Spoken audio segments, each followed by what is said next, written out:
starting up a bunch of connection stuff is getting old and needs to be reset.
Might just skip without the redeems. We'll see.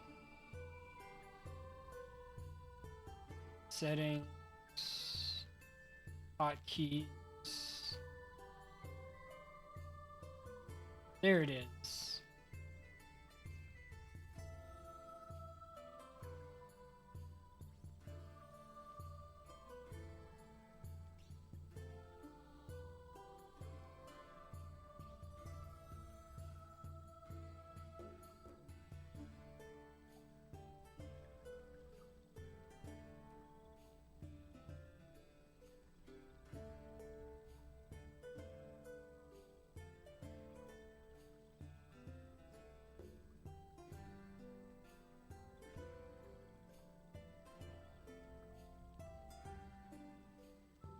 Aha! Someone's zoning out. Nothing escapes a vampire's eyes.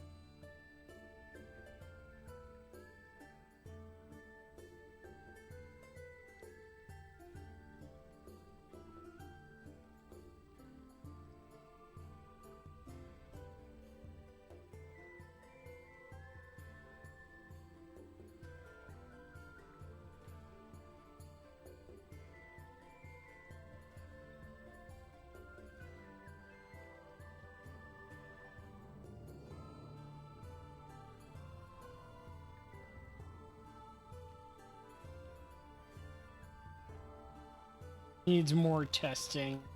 I'll do that later. Teams are not working right now because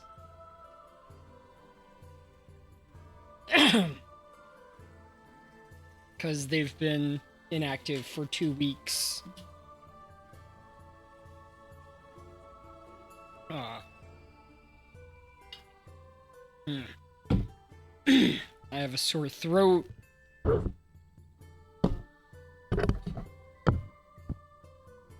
Hopefully we'll have a fine stream. We are playing verse 1999. Just got the new patch today. Got the new character, Pepe Heron. I also got Corvus. Did not mess with that. And I got another copy of Willow. Not messing with that. I would not mind getting Aleph, but this banner is not worth pulling on. Also, there's Paper Hero. Yeah, I did not get Tenant. Oh, it's you. I'm still settling in. Got a bunch more stuff to do there. Probably not using her today. I'm excited They have... Oh, look at this. Some Windows 3.1 windows right there. Let's do the trailer. Who are you? Why are you telling me this? This is Reed. What do you know about the method of longevity? And whose memory did I just see? Take this!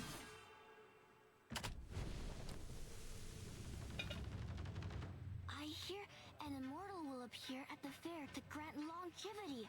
Idle folk, Taoists, y'all, all manner of people have come to town. We may have taken human forms, but we live only a fraction of their lives. Chief Chung, the School of May will see justice done. Then it was they who started this rumor. I founded this school so that we may gather strength in numbers. With a sword and array at our disposal, the subjugation of the beast is a surety. What do you know of our struggles and desires? The final hour approaches. The array is ready. Tonight, beneath the May tree, let us await longevity together.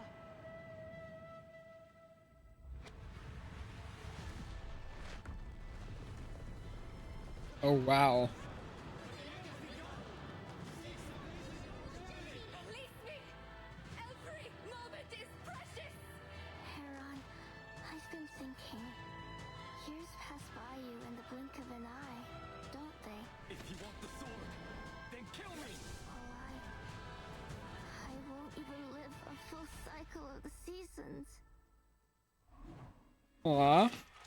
Do you still seek longevity, knowing all that might happen?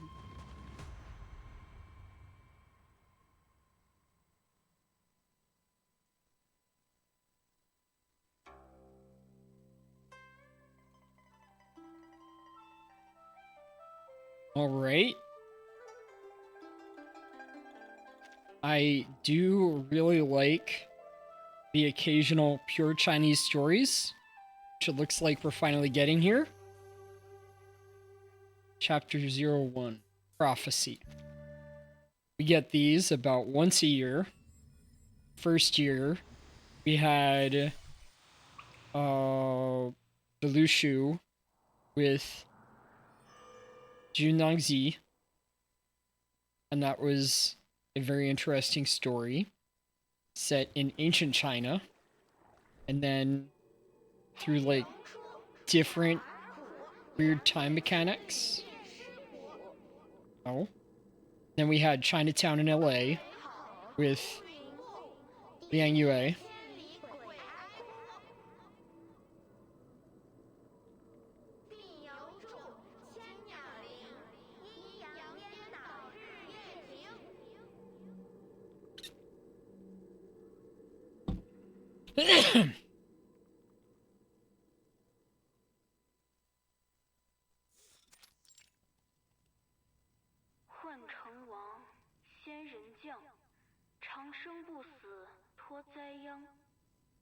When Huanzhou falls, the immortal descends, granting longevity and the calamities end. Talk about inspiration! I'm using this as the introduction for my feature article. The mysterious vibe's gonna have them totally glued to the pages. Got a whole lot of other stuff too. Gonna start as soon as I wrap up the fieldwork. Trust me, Miss Verity, this article's gonna be the start of our two Verity. on the east. I guarantee I guess she's the flashy girl that we met on the train. As Reed approaches, it provides her update. Her voice shakes, a delicate strand of spider silk being carried off in the wind. The two editors nod. One reaches out and gingerly touches the silk before them. I think you really have something. Yeah, she was the one that we met on the train. An elliptical rhyme concerning disasters and the secrets of longevity. It's no surprise that adventurers find it so intriguing. But stories like this are not all that uncommon. I worry it won't have enough substance to carry our special issue. What makes you so sure it's worth a field trip? Great question, ma'am. Well, I did some homework. It's not that much to go on, but if you just hear me out. The wind carries the sounds from the other side faithfully, even the soft noise of the turning pages. There's been all kinds of mantic rhymes in China since, like, the dawn of recorded history. A lot of them obscure or ambiguous, like, here. There's this one about the Zhou dynasty. He who sells bows and quivers shall bring the collapse of Zhou.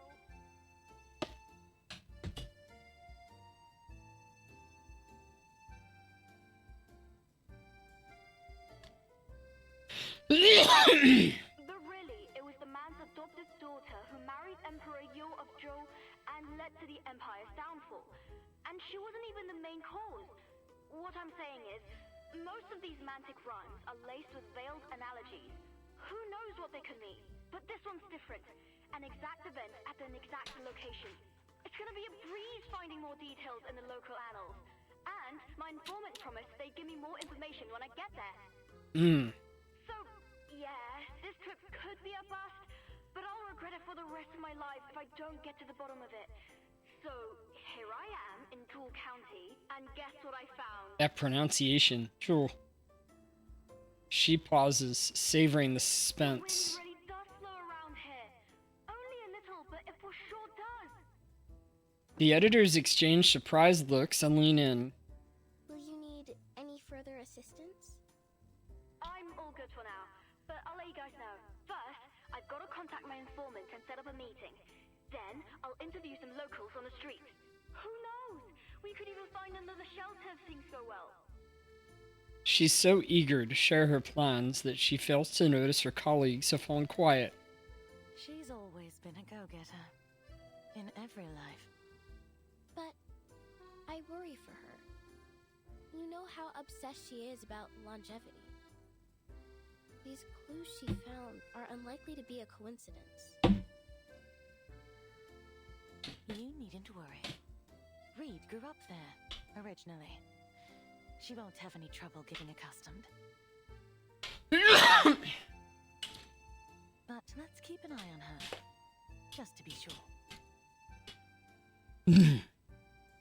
The woolly editor holds her worried expression. Verity returns it with a silent, pleading glance, motioning toward the still open silk.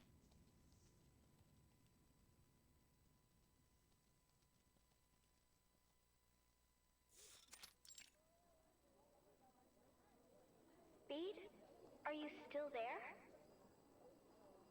We trust you've made a good decision with this article, but our network isn't stable right now. You'd better... The noise from the streets drowns out the rest of her words. My bad, didn't mean to block the way. Gotta go. I'm racing against the clock here. Call you later. Cool, gotta... Danger. No worries. I'll be careful. Bye-bye. Of course. Reed ends the connection, adjusting her spiderweb brooch as she dodges through the crowds of people and passing bikes.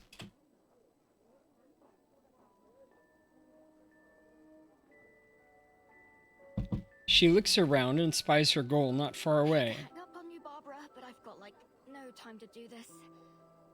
Maybe I'll buy her some local delicacies to say sorry. Place sure is lively. So many stores. Oh my god, and the restaurants. Finally. No more driving to Chinatown to get a decent meal. Alright, first things first. Gotta find an internet cafe to contact the informant. Oh, better get a couple bottles of water too. The grass-headed editor walks toward the sign across the street. An electric fan oscillates back and forth, attempting in vain to blow away the heat rising from the road. Reed rests on a bamboo chair, her hand finding the mouse in a familiar motion.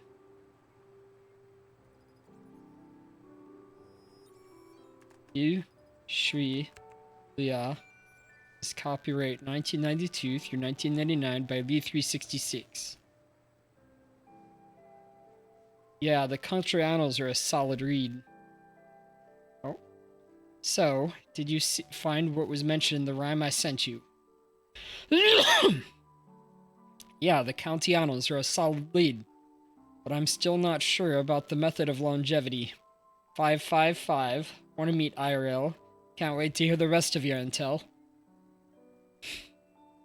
Sure, seeing equals believing, right? Come to Huanzhou.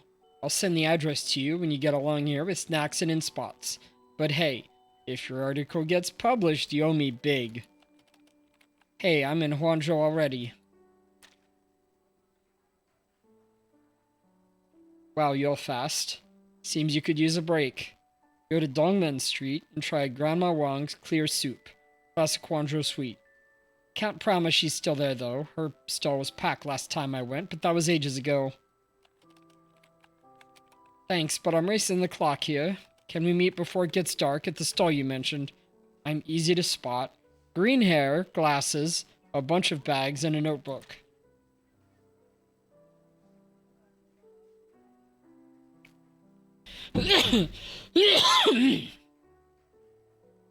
Alright, but not at the stall. Follow this. Enter the county through the northern custom house. Head east past the Great Buddha Temple. Keep straight until you hit Zhang's Pharmacy. Then turn south and walk on the Paifang. You'll find Jin's well under the second tree. I'll see you there. On my way.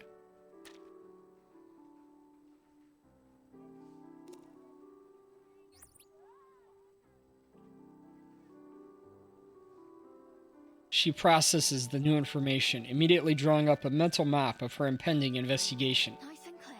Let's go. Those were some confusing directions. Reed takes a confident step forward.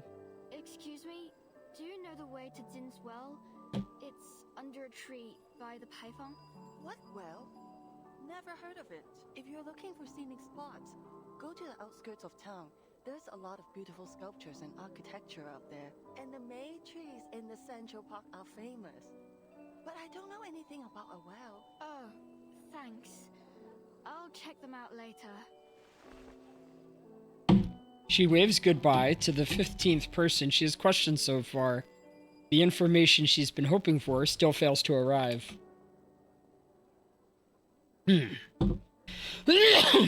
Standing in the heart of Ju County, she lets her eyes wander from the new unfinished buildings rising in the east over to the ancient Horsehead Wells in the west. Jinshu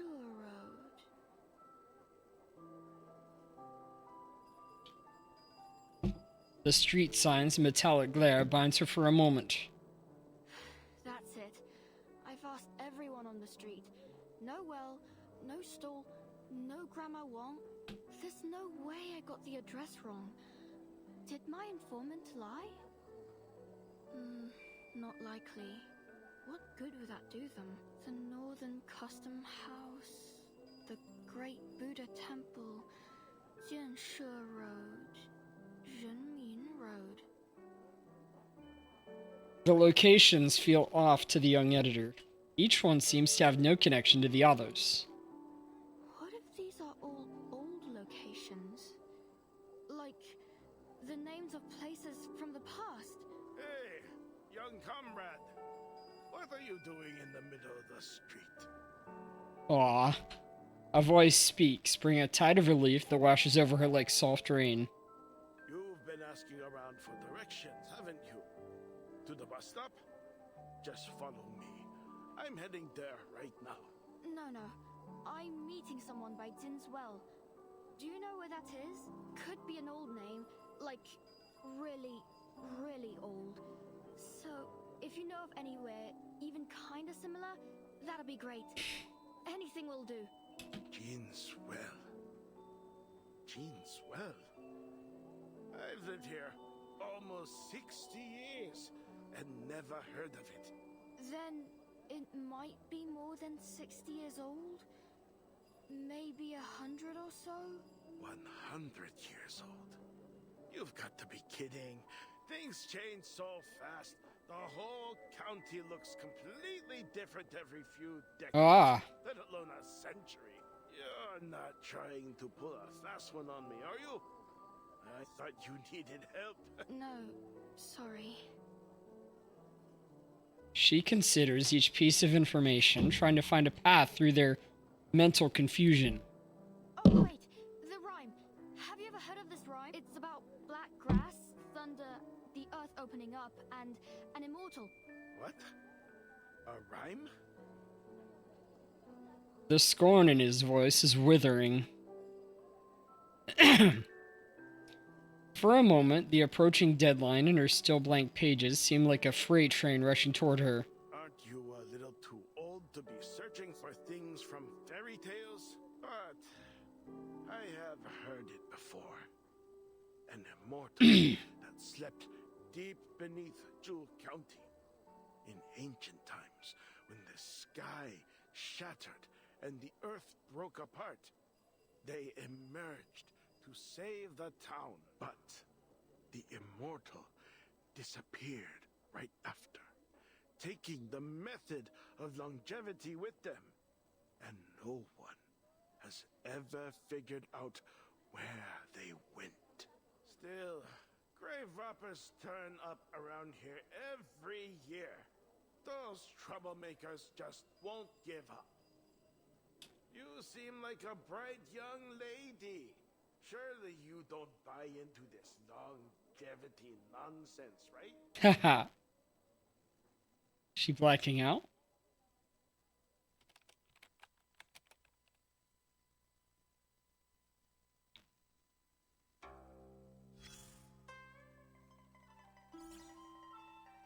Oh, yeah.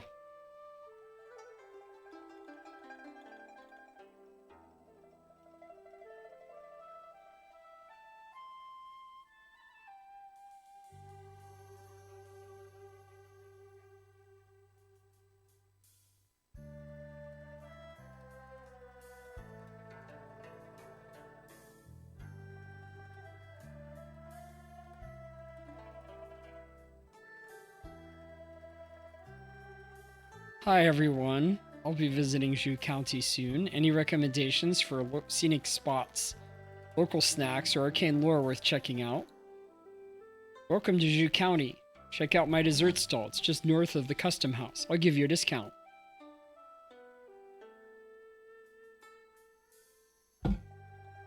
That's signature. Are you from Utu?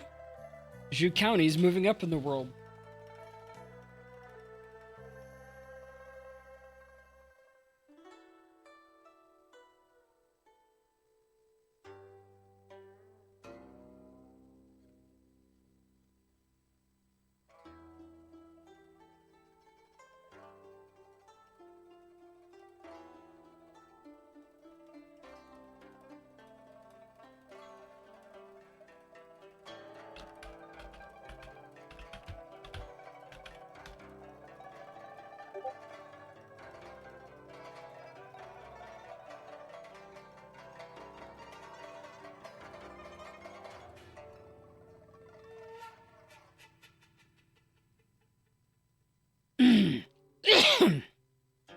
You should check out the ancient city wall. It's remarkably well preserved. Speaking of which, don't go to Kango Pedestrian Street at night. Don't say I didn't warn you. Of what? You'll stuff yourself till your belly bursts. By the way, does anyone here know wind-related arcane skills? I've been walking around, and the airflow in a lot of places feels sluggish. Did anyone else notice this? Is there a story behind it? I don't know about any arcane skills, but my family once hired a feng shui consultant when we were looking to buy a storefront on Renmin West Road. He said the chi nearby was stagnant, and that we'd need a real master to fix it. Would you happen to be a master, OP? Want to come take a look? Oh, thanks. But I don't actually do any feng shui readings. I just use related arcane skills for work. OP's telling a load of nonsense. Zhu County is a place where wind gathers in chi pools. One of the best feng shui locations in the whole country. That's why it's thrived since ancient times.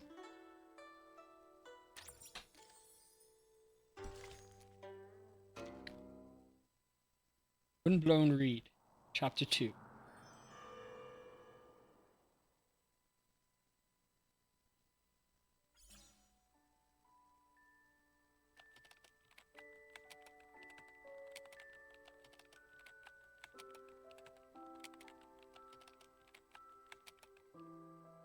On my way.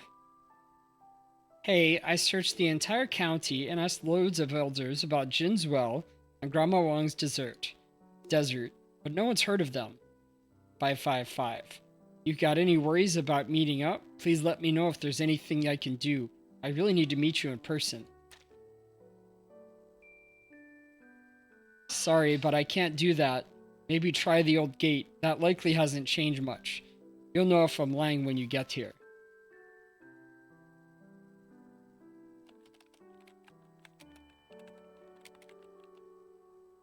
Why there? And could you please give me more details? Otherwise, I'm not sure if I can trust you anymore.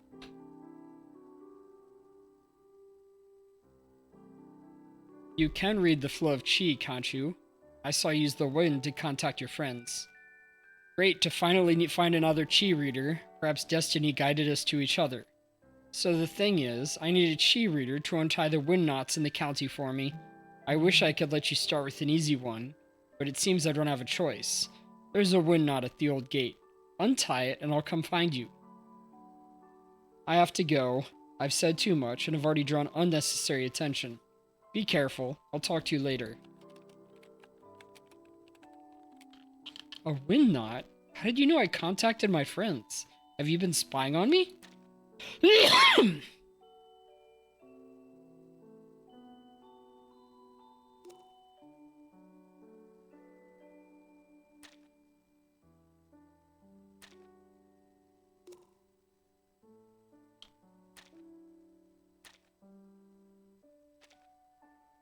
Fresh?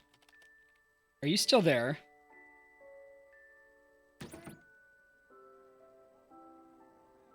Reed shoots up from her seat. The storekeeper, half startled, looks over to her. Wrong? Is that computer acting up again? Don't you worry. I'll have my daughter fix it. You look a little pale. Here, have some water. Hot steam rises from the plastic cup. These newfangled computer things are quite complex, you know. It takes time to understand how they work. Thank you, ma'am. Can I ask, do you know of any old gates that are still around here? Even if there's just a bit of wall left, or even a single brick, anything. The storekeeper looks puzzled, but eventually she gestures with her chin into the distance. An old gate. You must have been too busy to notice it before. Over there. It's just a gate like any other. Why do you ask? I'll have another pack of water, ma'am. Can I stay here for a couple more hours?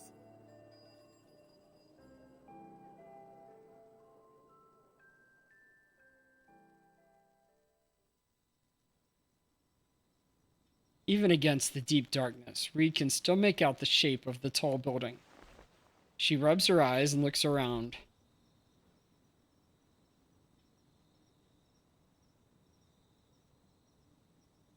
Everything is still. Even the wind has stopped.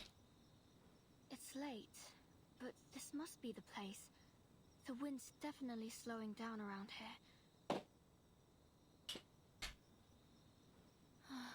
Barbara's right. There's gotta be a reason for this interference in the network.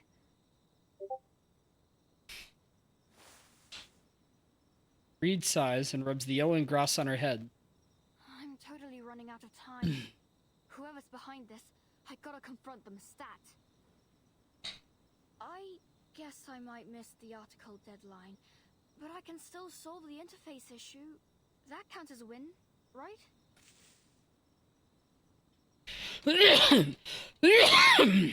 Her grass blades sway as she watches a spider descending down a strand of web. Reed brushes the silk with her finger.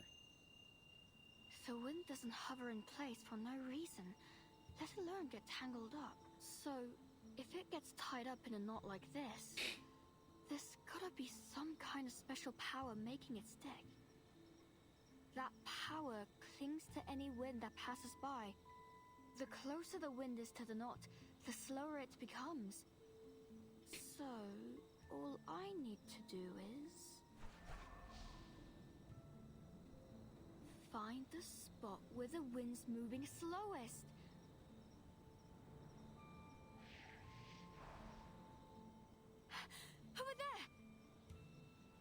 She cries out with joy, only to realize her surroundings as she ducks her head in embarrassment. Oops, sorry. I'll try to keep it down. Luckily, at night here in this quiet neighborhood, Reed seems to be the only one awake.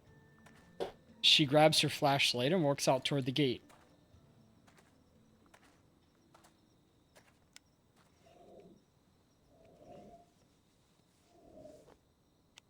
It's close. Let me feel for the wind again.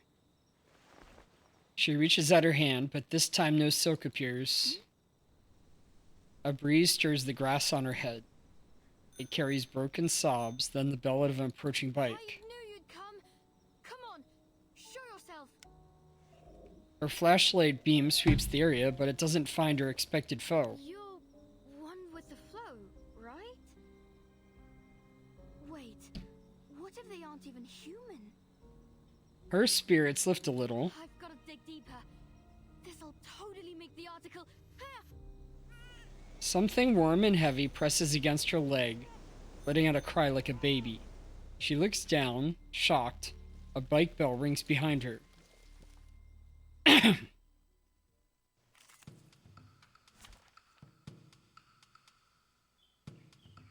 Oh, let me see.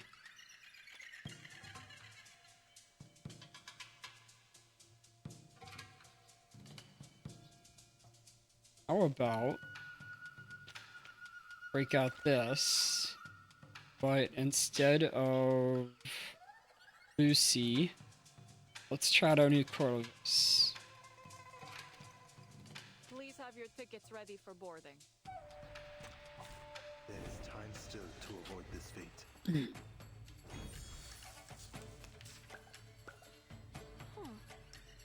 These look like regular carbuncles that have adapted to the local. How do they mimic the baby cry? I've never read anything about that in the Carbuncle Encyclopedia. Leave it to me. Doom abates with simulating the Chaldean order. Someone's taking that one out. Who charts the star's orbits? An accurate reading.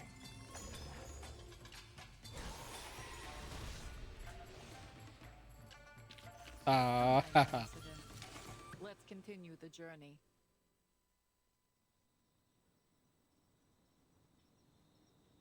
Alright, my bad. I shouldn't have broken into your place. I'll leave, I'll promise. Just give me a sec. Reed angles her flashlight downward, taking note of a fright mark on the stone wall. Are those carvings? Let me see. Step into our gate and gain eternity. From the hands of the immortal, Lord descends. No calamity, no end. Bingo! Finally, something concrete! Or stone. She takes a few steps forward, her hand reaching for the spiderweb brooch on her chest. I've got some amazing findings to report. There's an old gate in town where the wind's almost totally frozen. Hello? Barbara? Miss Verity? She finds a familiar silence as she nears the wall. The spider lies dormant and still. It was pretty windy when those carbuncles popped out. They must have disturbed the air. Can't get any connection on the spider as is. Guess I've gotta make some wind myself. She switches off her light. She stomps her foot, and a familiar bike bell sounds nearby. Reed silently apologizes to the small creatures. Next, guide the wind to untie the knot.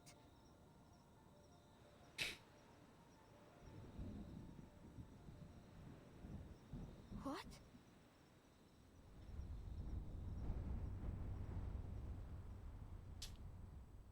Her body stiffens. Everything vanishes. Sound, light, even smell disappear as the void swallows her whole. until an unfamiliar voice cuts through the darkness. Want to try mine?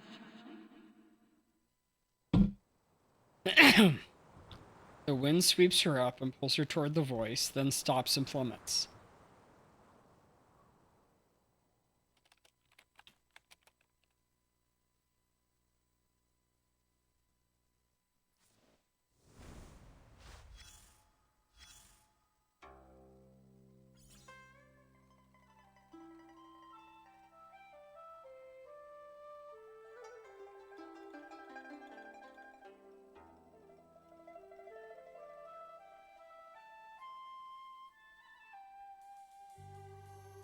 I walked past the stadium today and noticed how the woods have been fenced out with a sheet of metal.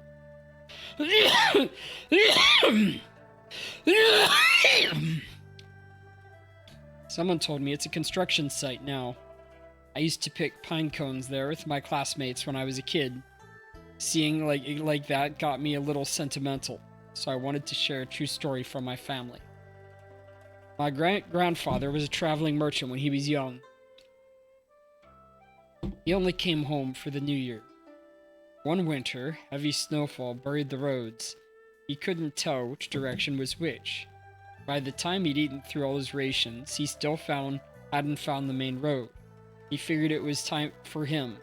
Time to hide his goods in a thicket, then try to figure out some way to get word to his family.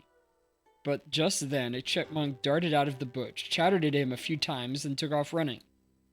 Something told him to follow it. The chipmunk led him to a tree, hurried up the trunk, and vanished. He looked around and found a huge stash of pine nuts beneath the roots. As soon as he gathered them up, another chipmunk appeared and led him to a cache of peanuts. 3 chipmunks in all. Thanks to the food they led him to, he held out until the snow stopped. Eventually, a fellow traveler passed by, and my great-grandfather followed him home. Now, this was nearly 100 years ago. I'm definitely not saying people should go raiding a wild animal's winter stockpile. But because of what happened, our family started a tradition. Every year, after the winter solstice, we grab a handful of nuts, like peanuts, cashews, and almonds, and leave them out for the chipmunks in the nearest patch of woods. No incense, no prayer, just bury the nuts by the roots. I went with my grandfather once as a kid, and I swear I saw a chipmunk watching us from behind a branch. Zhu County is booming these days, and new construction is a good thing.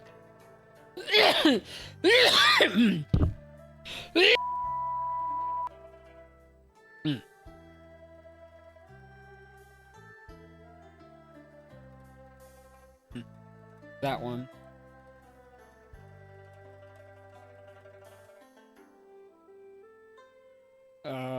But there are way fewer groves and fields than when I was little.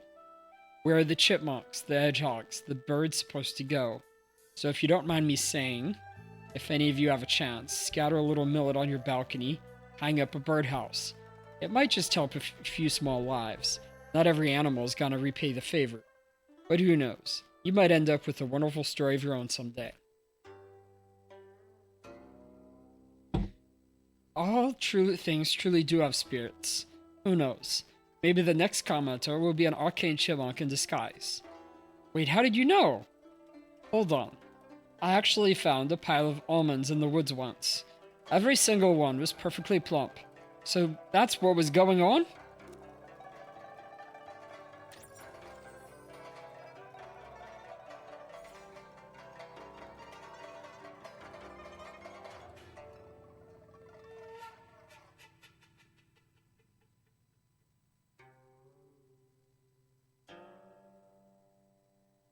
From Silent Snowfall.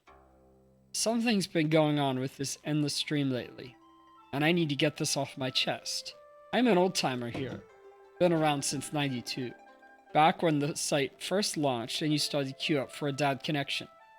Then in '94, L decided, he wasn't even the admin yet, to upgrade the forum to what it is today.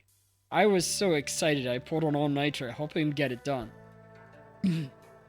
Now, even when I stepped down as a mod a while back, I still talk a lot with the active users like Wah, Wanderer, and Cloud. And I stay involved in all kinds of forum business. After a lot of thought, I finally decided to write this post. First, the technical side. Alt accounts have surged lately, especially spammers flooding the board with ads. If this keeps up, it'll put unnecessary strain on the server. On top of that, complaints about stolen accounts keep rolling in. Our telnet setup is solid at this point. Sure, but look overseas. HTTP-based forums are already gaining serious traction. If we just rely on our numbers, technical skills, and don't keep up with the times, we'll be replaced by forums running on newer tech. Second, the people. Internet forums today are what the Agora was to ancient Greece and what salons and cafes were to 18th century Paris. The arrival of the internet is sure to open up the world of thought like never before. We've got plenty of people here. Even run a relay effort. No sneezing without a license. I am going to be a rebel tonight, Amber. I still have a sore throat and a cough and a runny nose, and it's gonna be a wild night with me just causing trouble without end, alright? Alright? We are playing Reverse 1999. It might not look it with some Windows 3.1 looking windows right here. How are you doing, by the way? I've missed you without streaming. I'm very sorry. Colds are illegal now. Ouch. Ouch. You would do me like this. I can't believe it. Look at this.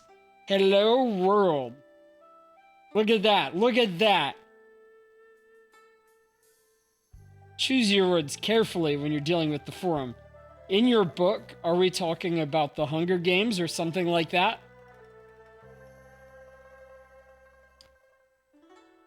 But lately, posts about gossip and celebrity drama hit 300 replies like it's nothing. And worse, people are out here pretending to be celebrities. I urge everyone to write quality posts and support the good ones. If we don't, endless stream will end up shallow and worthless.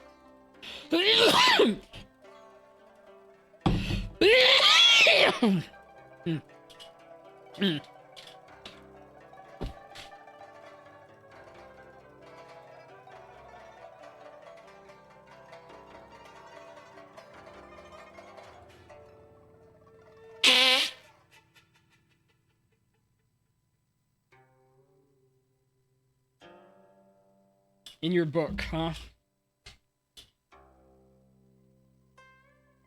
Therian stereotypes unlocked a lot. Are you gonna write that book? A complete reference guide for your favorite Therians.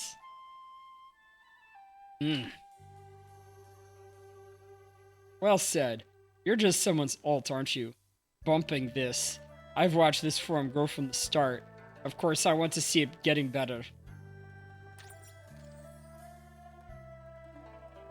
So today's story in Reverse 1999 is a return to Chinese stories. They do one once a year. And today we have a writer from Uchu, the magazine, going to China to collect information on stories about methods of longevity.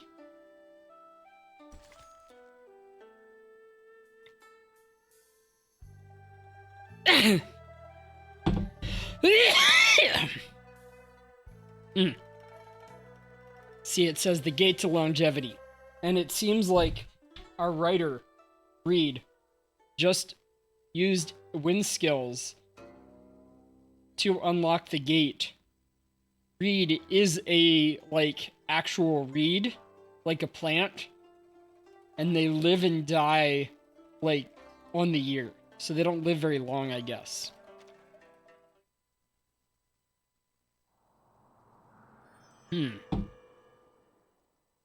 Spring Unending. Go on, have a taste. Who's there?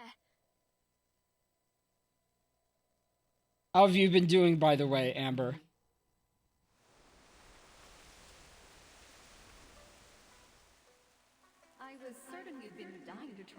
soup, Mayfly. Claire soup? Is this Pepe Heron?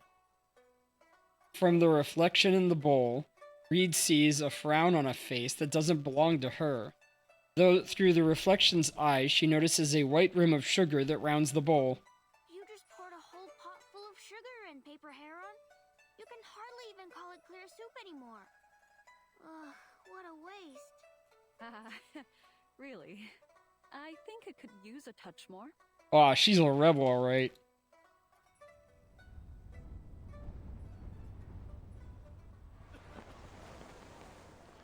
Noise fills her head. Cold seeps through her clothes. Rough cloth rubs against her skin. The air spiced with comfortable smell of wet dirt. My hands are cold. Cold or not, you don't press your hands against someone's neck. It's rude. Your collection is black cat, wolf, fox, owl. I don't remember that one. Otter and hare. A 5-stream streak. Welcome in, Amberlight. Ha ha ha. Congratulations. And also, redeems for hydrate and stuff do not seem to be working. I need to do some reconnections. You can still, you can still do the redeem, but you won't get the response on my avatar. I'm visiting my cousin. Heard there will be something special at the fair this year. Classic juice snacks for only 3 win. Only 3 win. True County. But this looks totally different. I'll say. You want more? Have you lost your taste, Heron? Not just my taste, all my senses. That's why I roam the land, see? I'm seeking a cure. Oh no. She got COVID. It took away her sense of smell and taste. And maybe everything else. Ah! Thank you, Amber. I needed a good boop. Then you're here to see the immortal too? Ah, no. Merely a companion of mine. She does have the look. Couldn't say for sure whether she is one. But tell me about this immortal you seek. Mayfly thinks for a moment, then continues shyly. Honestly, I know very little about them. All I've heard is that an immortal is supposed to come to the fair this year to teach people the method of longevity. Yes. Oh no.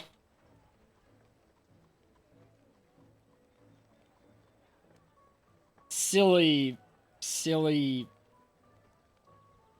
filters.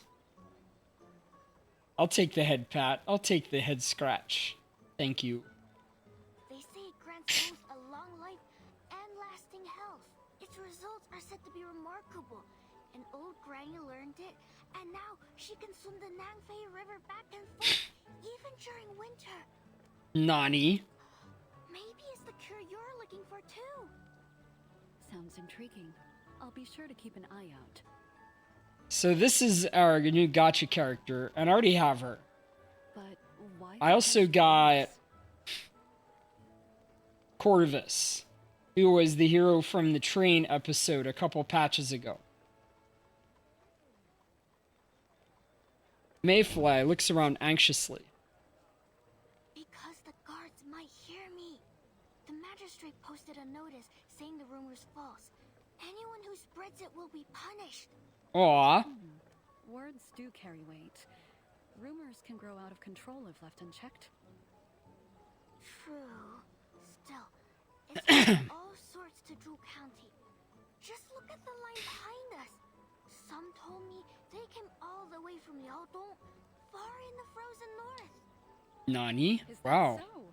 Good for them, eh? Shh! Keep your voice down.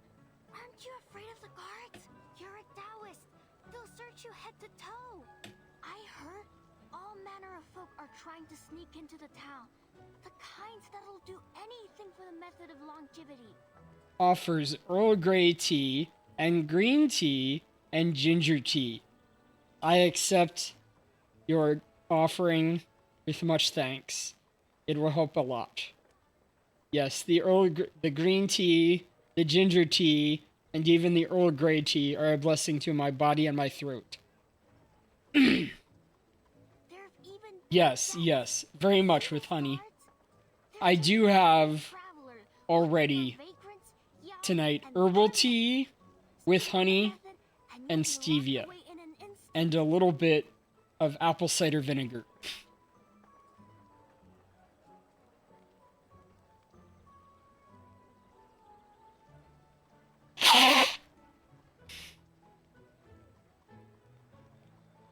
That's why they're so strict. They've even got reversion bells to magically identify us, y'all. But I think Reversion bells. those things only work on the dull-witted ones. Quite a few have slipped through already. Chicken noodle soup. Thank you. Yes, us foxes love chickens. Ha ha ha. Reversion bells only reveal a Yao's true face. They cannot tell virtue from vice. Yet there are things that can.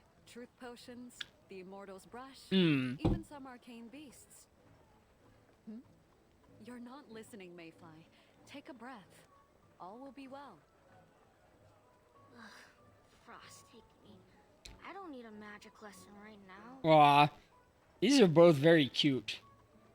Mayfly, become a gotcha character, okay? Mayfly shakes her head, letting her gaze rest on Paper Heron's mule. Hey, you've got a lot of stuff packed on that mule. You selling those things at the fair? No, I wanted to get food for my friend, but I'm not so sure of her taste. So I bought whatever caught my eye. I'll let her choose whatever she likes. Is this a snow lotus carving? Did you find it in the western regions?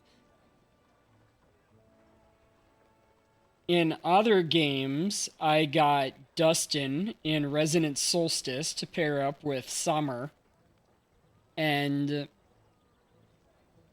I'm really looking forward to Hiyuki, to Silverwolf 999, to Nicole coming up in different games, and of course, Ramiel and ZZZ. Excuse me. Oh, it's working now! Hydrate. I did. Sippy, sippy.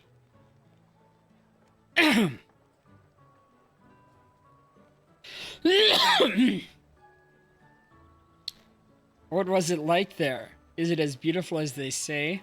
Please tell me about it. Ah, the view was breathtaking. Standing at the cliff's edge, watching the world turn white with the falling snow. I didn't even realize. Anyway, lots of cute characters coming up, or supports for cute characters I already have. And let me see. Ooh-wah. And then shortly after that, ZZZ are going to hit their anniversaries, I believe. And we're going to be hitting... I think we already hit Honkai Star Rail's anniversary. Or no, I bet they're coming up soon too. Or maybe a half anniversary. I forget. The western regions. To the west, then? Where exactly is that? Paper Heron's eyes dart forward, side to side, until they look like a needle on a broken compass. I almost forgot how hopeless you are with directions. Lucky I found you on your way here. Or rather, on your way somewhere else entirely. Let's get back in line. Yes, sippy, sippy. She doesn't wait for a response. Mayfly looks over the crowd toward the city gate, her fingers rubbing a hidden object in the folds of her clothes. Let me see. I have some special tissues.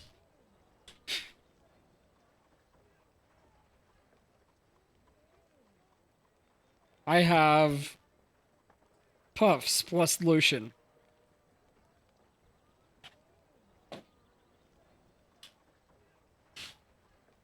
My nose has not been getting sore like usual because of the lotion. They have been a blessing over the past few weeks. She doesn't wait for a response. Mayfly looks over the crowd toward the city gate, her fingers rubbing a hidden object in the folds of her clothes.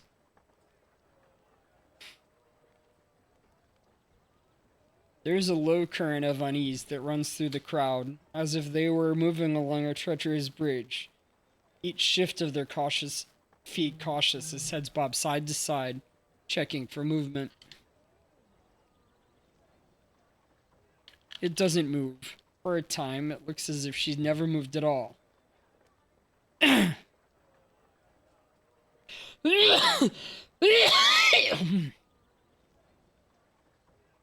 Each person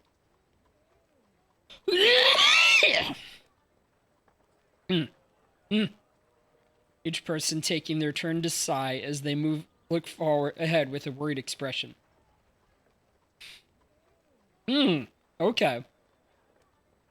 Vicks Tissues has Vicks Vapor Rub. How much longer must we wait? I'll start growing roots if this line doesn't budge. Move forward, will you? Yes, moving. Those who pass the cargo check must go to the reversion bell. Hurry it up. There's a whole line behind you. Next!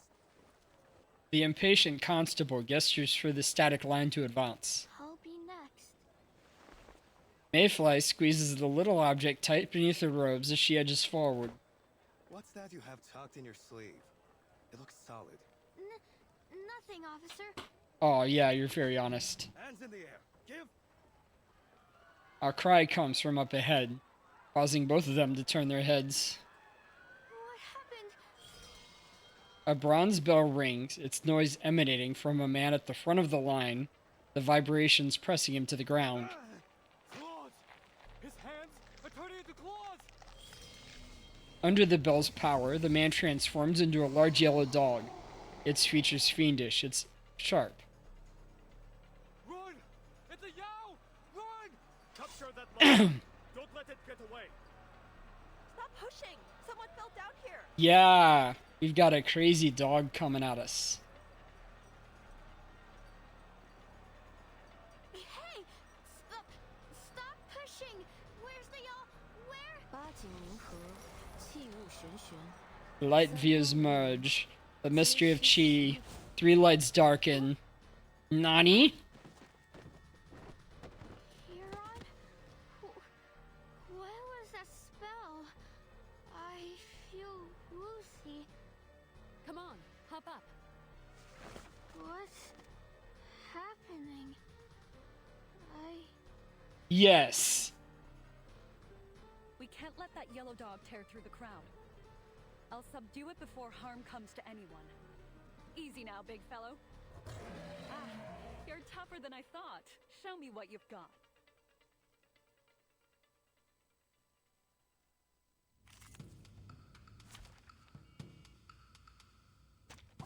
There is time still to avoid. Oh, look at him. He's mangy.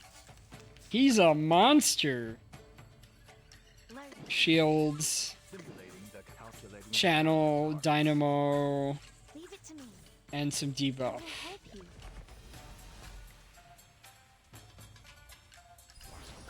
An adequate sample. Decrypt the cosmos. Please cease resistance.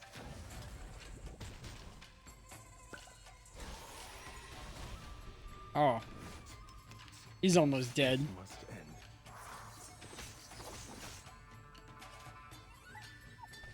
Cheng Hung. Stop there! No violence at the gate. Oh? Lend us a hand, eh? Just as I deciphered. Or prophesized, if you prefer.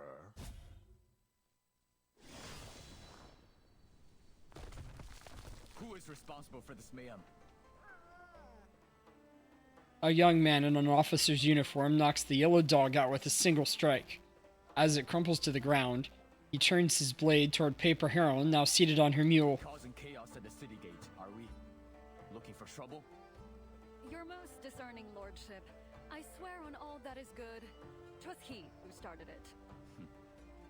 Was there really any need for all this? The officer's token hangs plainly and openly on his belt, tempting Paper Heron to begin reading its inscription aloud without thinking. Patrol Bureau of Zhu County Chief Constable Cheng Heguang? At your service. Du Liu, stay and maintain order. Yang Wu, arrest this Taoist. Ensure she lifts the spell before we put her away. I will question her personally. Understood.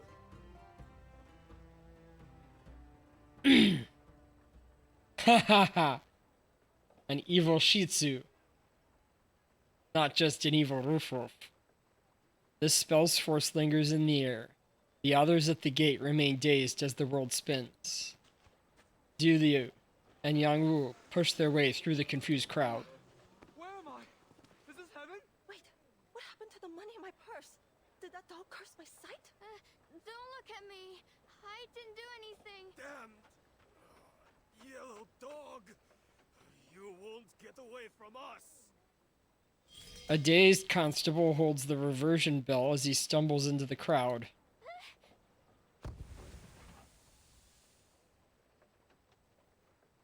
Under the bell's power, Mayfly's human form disappears. In its place appears a wilting tuft of grass. Oh no. Wait. She's a...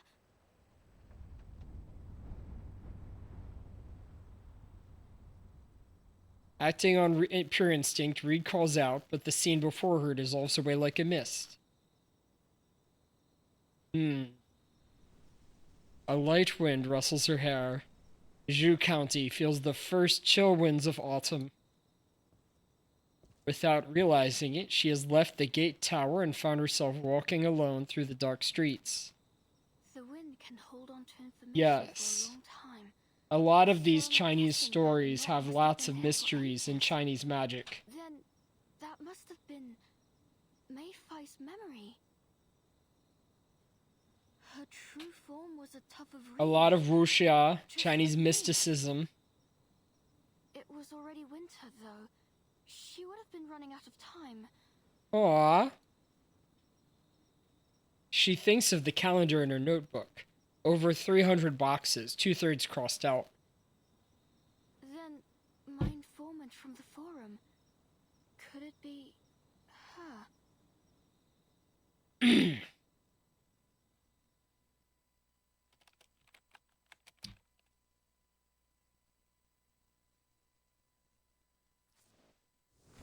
Next chapter. Number 4, Summer's Lease.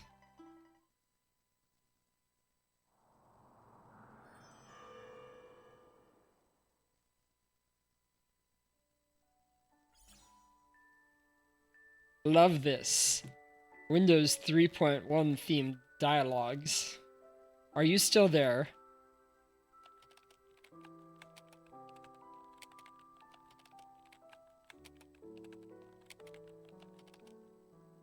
Who are you? Why are you telling me all this? Whose memory did I see in the knot? Was it yours? You said you had the method of longevity. Is it hidden in this memory? I untied the knot just like you said. Can we meet now? Haha, not a book to spare.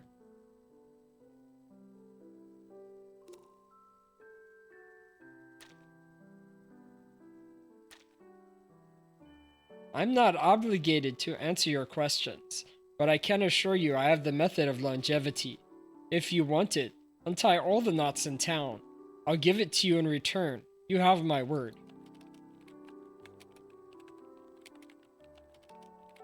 What? That's not what we agreed. And how did you know about Utu's network? Why do you want me to untie all the knots? Please explain all this. How can I make a deal with someone I don't trust?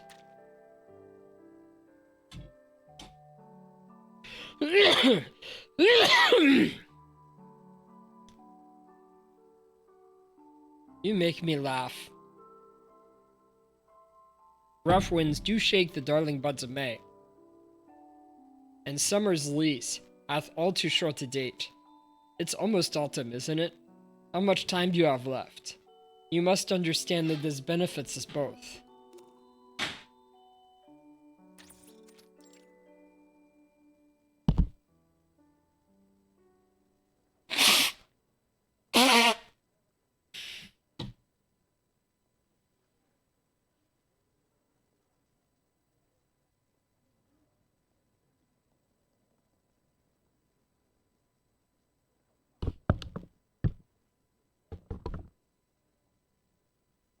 Reed sits quietly by the bed. Do you mean my accent? Like the one I put on for reading sometimes? One of the silly ones, perhaps? No sign of her spider friend. No glue from the brooch on her chest. As she walked in every street in the city, but never found an answer. It was all in vain. Nope. Wind's still giving me nothing.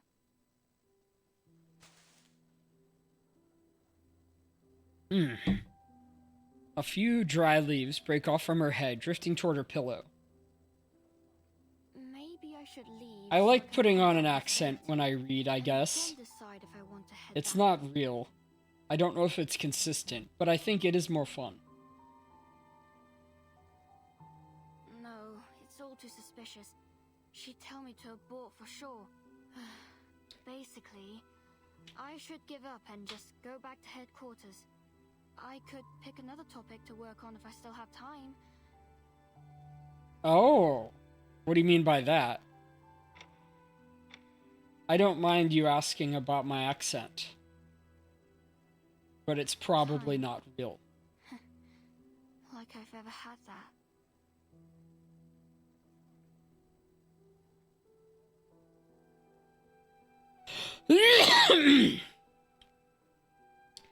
The budding writer lets out a short laugh at her own expense as she picks up a fallen leaf from the bed and smooths it flat.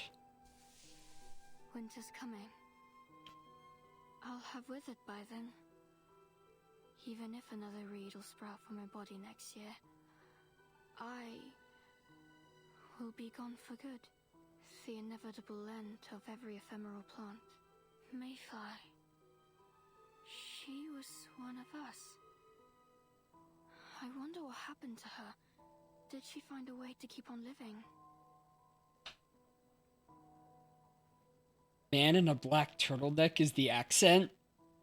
Meaning Steve Jobs or something? I don't even know what his accent was like. I never listened to him.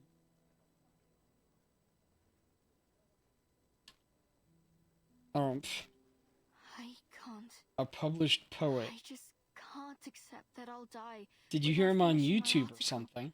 Especially when I'm, like, a single step away from finding a way to stay me.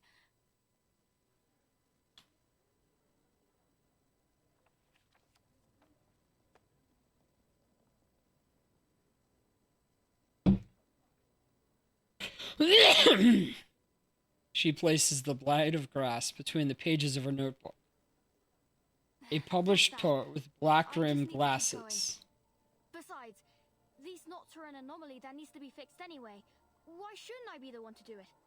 I was watching Basecamp videos this past week, and both the husband and wife of that podcast wear black-rimmed glasses. So, probably unrelated. Not a poet either. He's probably not interested. All right. I was also listening to Ian McGilchrist, and he teaches poetry, I think, at Oxford. English.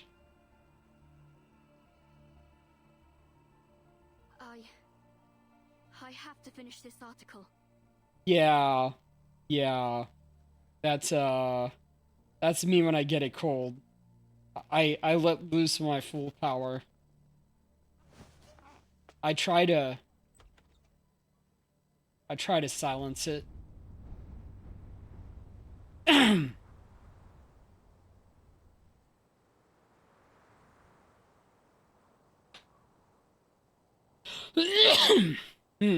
Maybe that's not even working.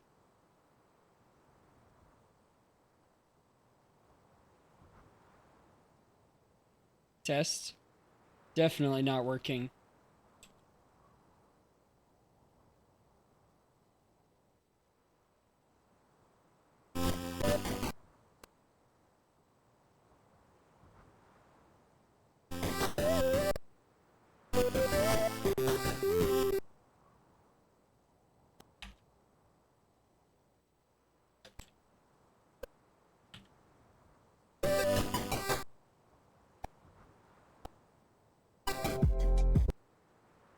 Yeah, I'm testing it.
Yeah, haha. I should probably update that music a bit. I got given it, but I need to find something else. That was for my starting soon, not my regular be right back. Anyway, I think I need to open up my app, and now that it's open, it's working better. Once more, the wind seems to pull at her, nearly tearing her mind straight out of her body. The gust leaves behind an uneasy feeling in her stomach. She bears the feeling and waits for the fall she knows is coming. Is this another of Mayfly's memories?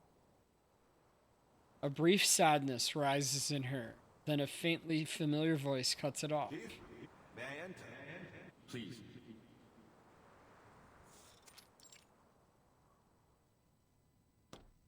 After settling the disturbance, Duliu makes his way to the town's constabulary office and knocks at the door of his chief.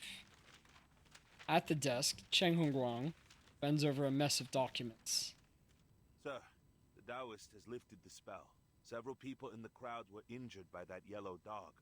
We've sent them to get treatment. Order has been restored at the gate. Inspections are ongoing. The Taoist and her mule are locked up. She's ready for interrogation.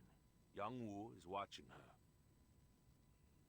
The chief nods, barely looking up from his files. Good. Return to your position. I will go to see her immediately. Duliu looks down over the papers, letting out an unintended grumble as he realizes their meaning. Forgive me, Chief, but isn't that someone else's job? I fail to see why we should bother investigating these animal carcasses. I know the stilted parade is about to begin, but... You understand the importance of this for the people, do you not? We must leave no stone unturned. Yes, but even so, it seems a waste of our men's time to look into a few dead animals. There's no proof that they were killed by Yao. Perhaps it was some beasts in the mountain that chased them here. And even if it was a Yao, there's no need to take it so seriously. It's best to leave them to their own affairs. Their own affairs? All residents of the Ming Empire, be they human or Yao, are bound under the same law, and it is our duty to uphold it. You know as well as I do that something is afoot here. Those carcasses are involved in all this. I can feel it. He points at the file in his hand. This report just reached me. Another carcass was found in Chunhua Alley this morning. Like the others, it was intact, yet pale and dry. There were also sightings of the same mysterious parade near the scene. They were spreading rumors about the method of longevity. They have already amassed a small following. And do not forget Commander Lee's orders. We must make sure the fair is without blemish.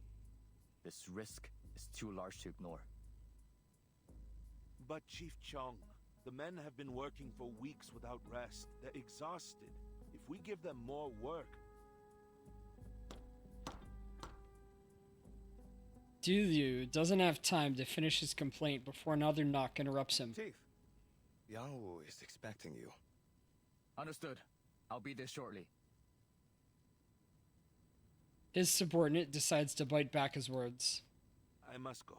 Excuse me, Chief. Hold on. Dulu waits, already expecting his next words. I know that everyone has been working hard of late, and I am sincerely grateful for their efforts.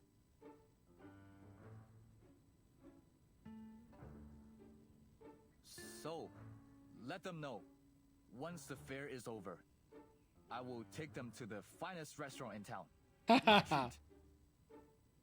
Much appreciated, but I'm certain even a chief's salary couldn't cover such a meal. I'll have their bellies filled before we go. We wouldn't want to embarrass you, huh? No need. The chef there is a friend. They won't charge me much if I bring the ingredients myself. Bass is in season.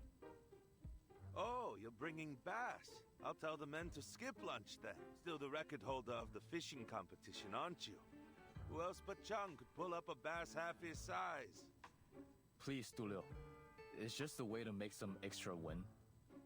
Right. Enough talk. Back to work. Yes, Chief Chung. I'll take my leave then. He leaves, and the young officer returns to his files.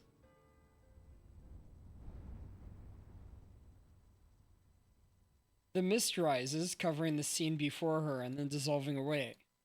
The darkness is familiar now. She waits for the inn's open window to return to her sight.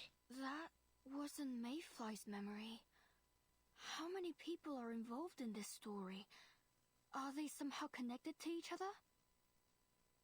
Perhaps this will make things clearer. Wind screams past her, pulling her again towards some distant, unknown place.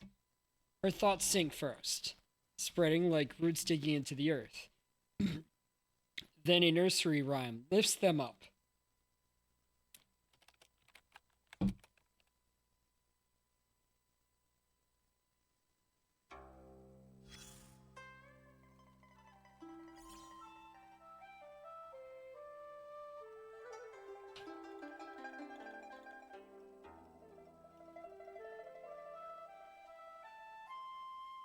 Aliens is Sichuan interested in the ritual of banishing evil and praying for a bountiful year.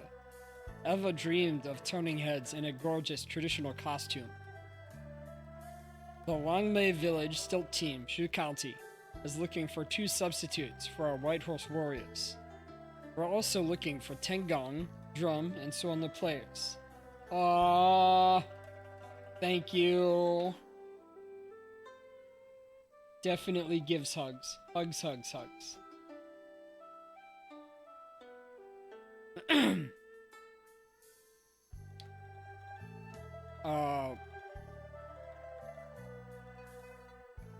Locals preferred. If you're a beginner or the type who gives up after 3 days, please don't bother.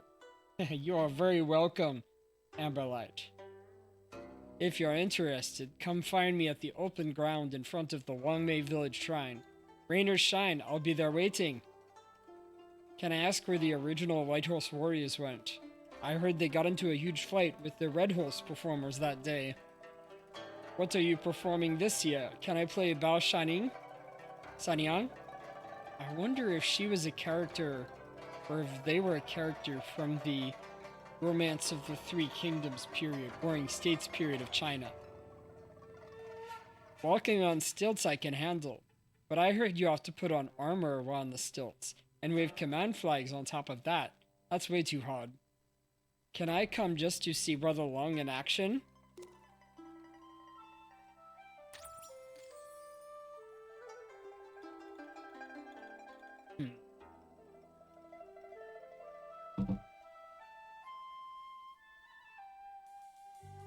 Puts a fox plushie on my head. Very grateful.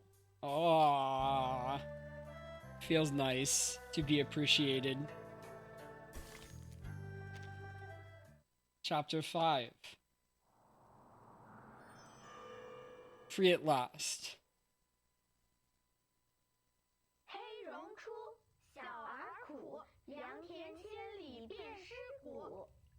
When black grass creeps, the children cry, 1,000 fields where dead ones lie.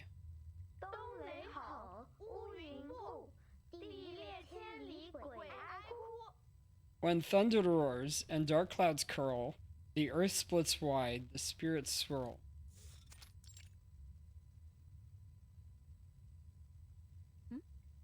A local rhyme from Huanzhou, isn't it?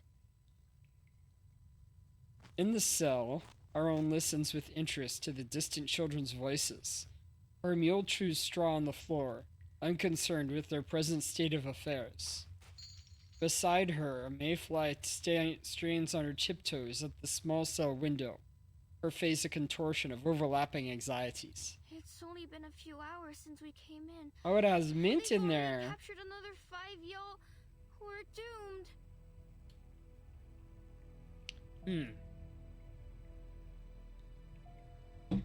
Hopefully mint has healing properties in its smell. She turns dejectedly and leans against the cell's earthen wall. After a moment of brooding silence, she yanks the once cherished object from her pocket and flings it to the ground. Liar. You wretched, dirty liar. That merchant swore his trinket could fool the reversion bell. But it didn't. I spent all I had on it. And that wretched yellow dog. If it hadn't made such a scene, I might have slipped right past. I hate you. I hate you all. I'm such a fool. Aww. Now. They'll release us soon. We only need to wait. Paper Heron smiles, looking first at the distraught mayfly, then toward the trampled amulet on the floor. And for the record, your amulet is not a fake. Its power is merely too weak to silence the reversion bell without a spell. It could be that the merchant forgot to tell you.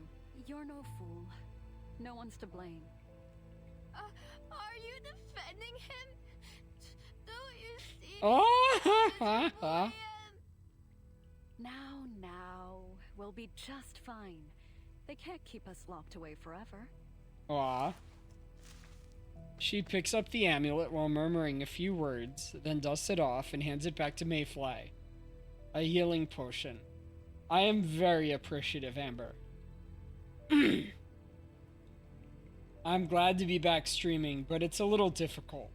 And any healing or gratefulness is all very much appreciated. Here, take this. Might prove useful. Get that away from me! All right. No need to fear. Remember that spell I cast on you? Now they'll see you as just a bundle of hay. I'll pick you up and take you with me when I'm freed. I never should have come here.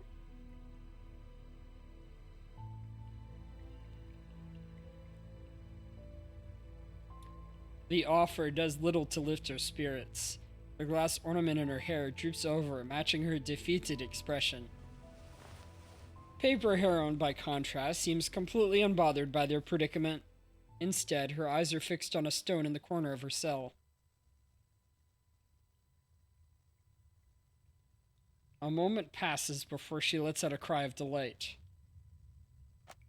Oops. And done.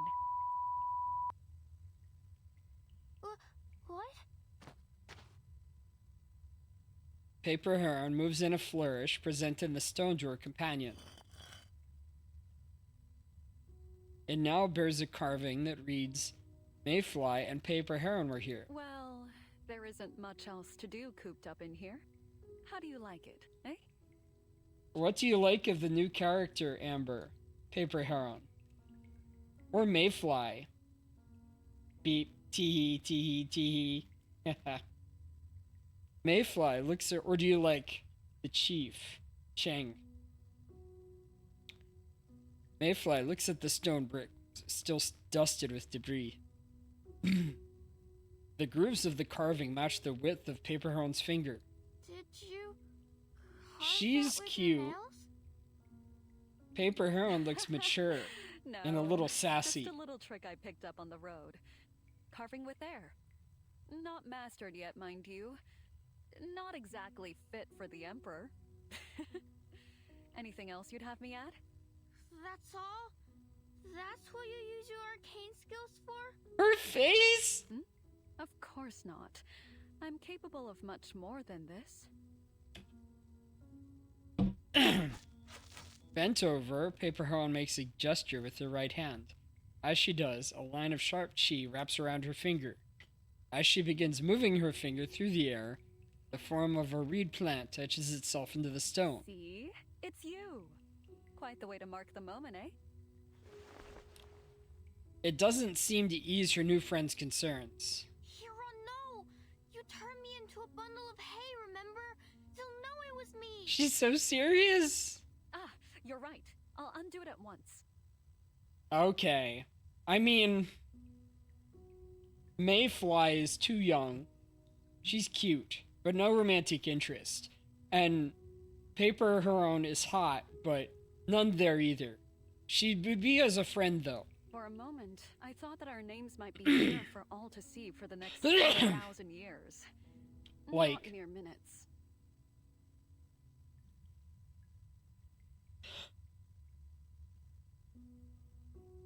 my only romantic interest, I guess, right now is in Ramiel of ZZZ. Wait. She stops Paper Heron's hand with a firm shake of her head.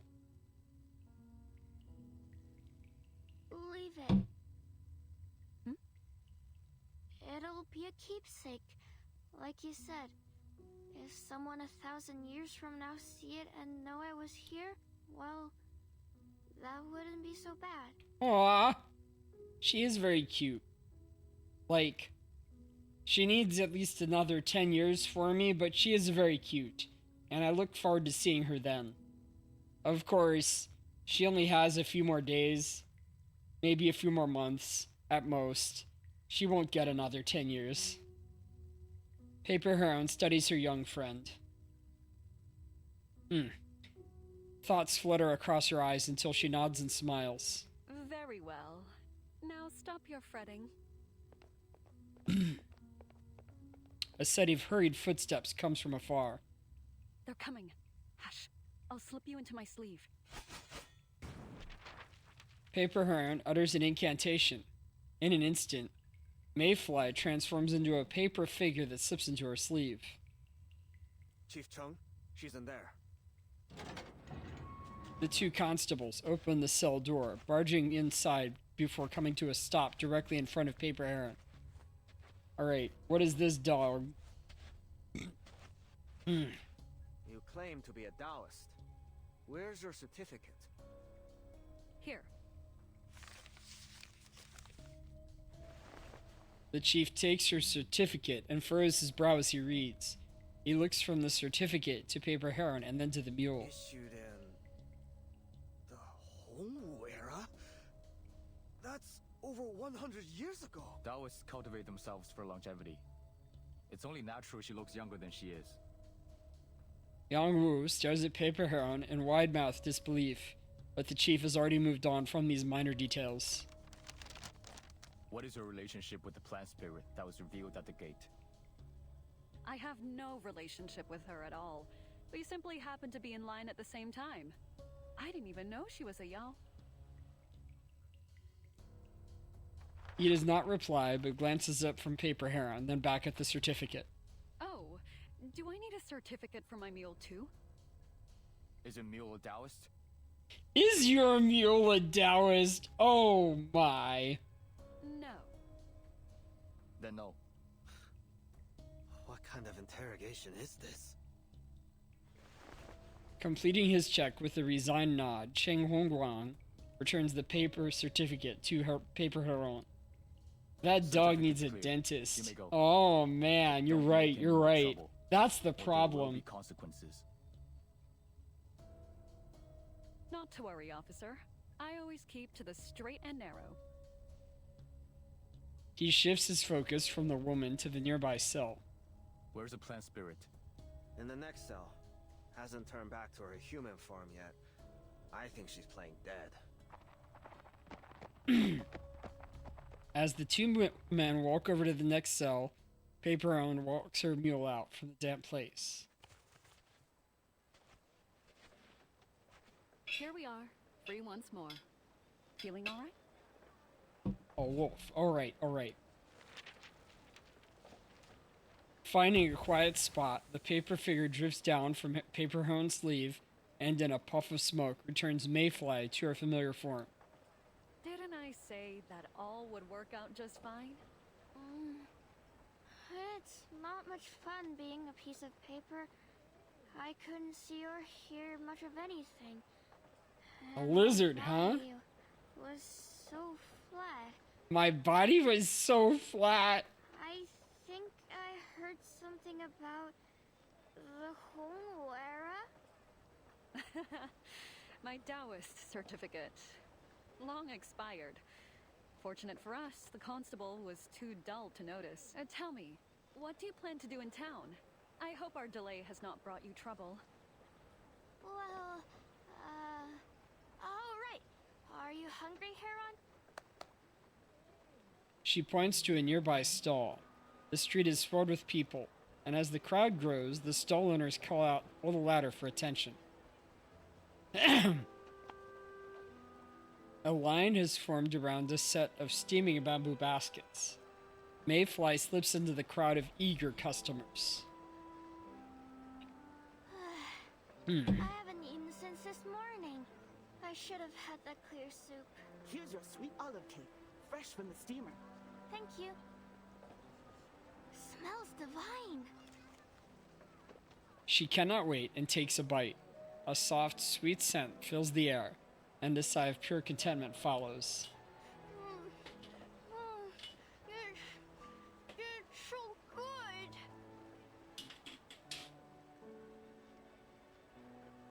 Really? It's only cake. I can't help it. It's sweet, tender, chewy. You must try it.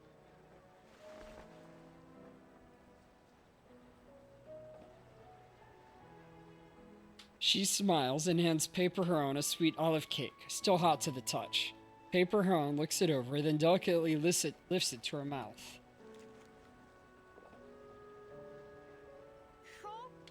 So, isn't it wonderful? Aw. The texture is quite remarkable. She chews with effort, searching for the vaunted taste within. What? She watches Mayfly as she chews, each bite meeting waves of rapture, and attempts to mimic her delight. Somehow, the act of imitation seems to conjure the promised flavors. I think it's sweet. And it grows sweeter and sweeter the more I chew. It's good. Delicious. I must get some more. Here, eat up, Mayfly. Scrumptious.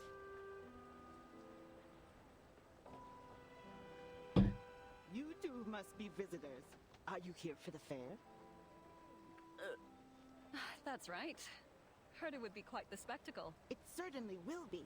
And thanks to that rumor, business is going great this year. What makes this year so special? Well, many religious sects have flourished in Drew County recently, each one claiming to bring longevity to their followers.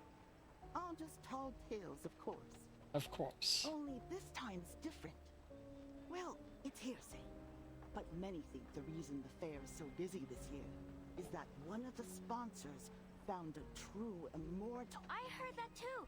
My friend said her friend's grandfather, who'd been buried, suddenly came home alive, saying he was enlightened by an immortal in Drew County. And they say tonight's opera is in fact an opening ceremony for the immortal sect. They've even widened the stage. Oh my. Ah, sounds impressive. And not just that. Have you noticed the constables? I've never seen them so nervous. I'd say. But these are mere fancies. Is there nothing we can see with our own eyes? Certainly. The Stilted Parade. Oh, the Stilted Parade!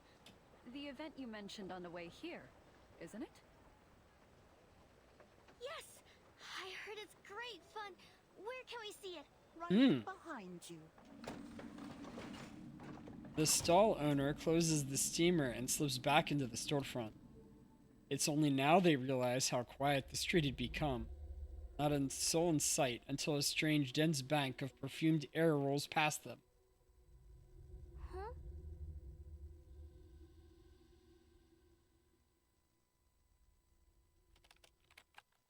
Okay.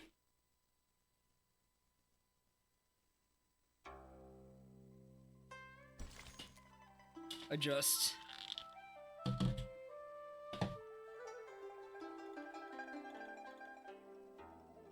I'm gonna stretch.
Hi, Blood Archer. Welcome in. I do have a bit of recovery from a cold. There will be lots of blowing my nose. I don't know about passing gas. That's not related. That's all Amber. But how are you doing?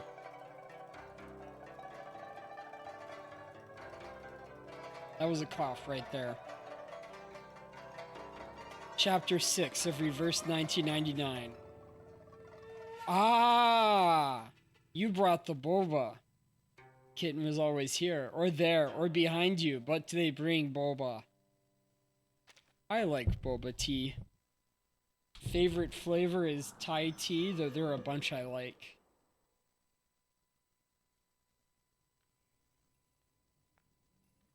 This story of Reverse 1999 returns to the Chinese stories that we get once a year. Usually I thought they were more like Chinese New Year, but this one's more like for the half anniversary. I am saying that is what the fragrant mist is. Oh, okay. Fragrant mist. That is quite the euphemism. The sky grows dim above them. A low, haunting chant drifts up into the air. Curious, Mayfly looks toward the end of the street. Oh, right. The parade's come. A crowded wave of people surges into view from the distance. Yeah, I had been planning on going. Yeah, I get it. I like it. I had been planning on going for Evanescia, but Evanescia is fire. And my, Sam already handles fire quite well and recently got upgrades. So I was saying, what if I go for Silverwolf instead, and she works better with my Elation teams anyway? I'll go for Silverwolf level 99. level 999, and play that instead. And I like Silverwolf. She's really cool. A crowded wave of people surges into view from the distance. Mayfly cranes her neck, straining to see. Withered grass devours bone. An icy plain, the spirits moan. When the city falls, the immortal descends. Longevity granted, no death, no end. Yeah. It'll be good to have her back. She's so cool. The unearthly parade advances. A line of towery figures leads its approach in long, otherworldly strides. It takes a moment to spot the stilts as they push against the fabric with each step. Amber, do you mean Asta? Yes, ambush him. He deserves it. Do you mean Asta's credit card from the space station? What are they singing?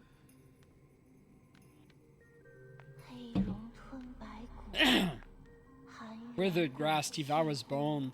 On icy plains the spirits moan. What is... Kitten taking harm. Kitten taking harm. Oh, this Amber. 'Cause the meme in Honkai Star Rail is that Herta is always using Asta's credit, right? The parade is near. Their chanting pours over Mayfly like a flood of divine music. When the city falls, the immortal descends. Longevity granted, no death, no end. When the city falls, the immortal descends. Yeah.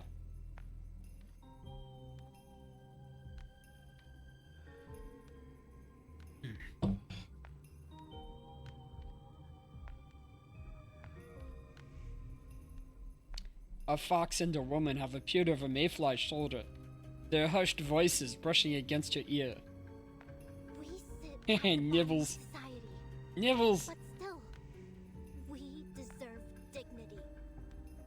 One Yao's voice may not be heard, but what of 100? Or even 1,000 more? Pouts. Kitten is not a chew toy. Who are you? What do you want? Same as you. We are Yao. You've seen them bat us off, even kill us, haven't you? Will you continue to suffer in silence? Will you live on in fear? We need to fight. Fight for our lives. Save our people and claim the method of longevity for our own.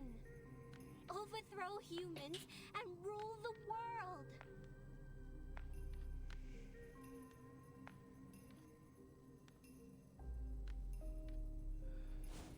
Come, join us. If we are doomed, then we will doom them with us. I think Amberlight declares this a catfight. No,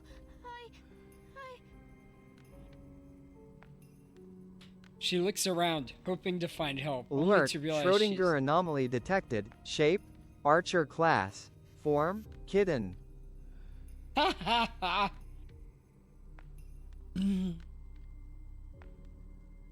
like it. Creative use of text-to-speech for Fate's Ground Zero references. Or I mean Fate's Day Night. those that are not with us are the enemy. Did they ever show you mercy? Then why hesitate? White fur spreads out from her nose, revealing the Yao to be a hare. Her feet begin to stamp like war drums.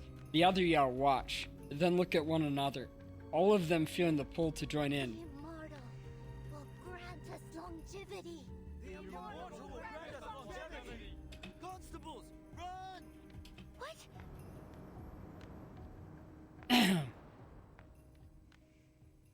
As they round the mouth of the alley, the parade vanishes as quickly as it appeared. The chanting music fades like smoke in the air. You kitten's friend now. This is non-negotiable. Attention. Foreign objects on the rails.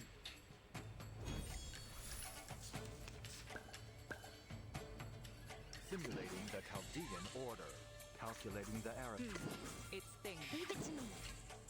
An adequate sample. Decrypt the cosmos. Right on target.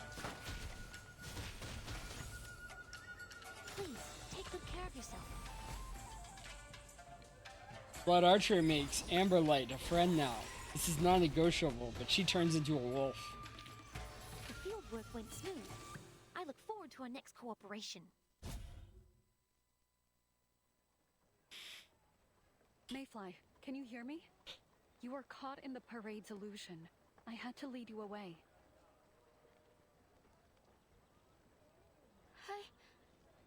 I'm alright now. Those y'all, they're seeking longevity. Are we asking for a howl? Oh! Oh!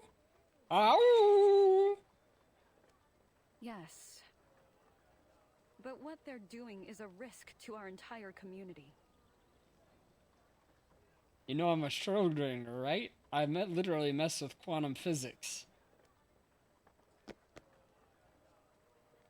Have you ever seen Schrodinger in Helsing? Blood Archer. Mayfly looks down, her face turning red. Finally deciding something, she stamps her foot. Paper Heron, thank you for bringing me here. I owe you much, so I don't want to lie anymore. Like that collar around my neck? Or you mean Amber? Major pain in the ass. Paper Heron tilts her head, looking puzzled but relieved. Lie about what? You know my true form is a tough of reed. I'm a Yao, just like the others in the parade. In truth, the reason I came all this way is to seek the method of longevity. I lied because, well, I feared you'd hate me.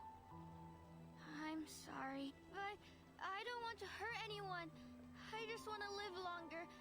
Even a little would do. Hush.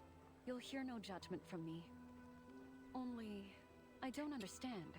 You risked a lifetime of confinement on a rumor. Is longevity really so important to you?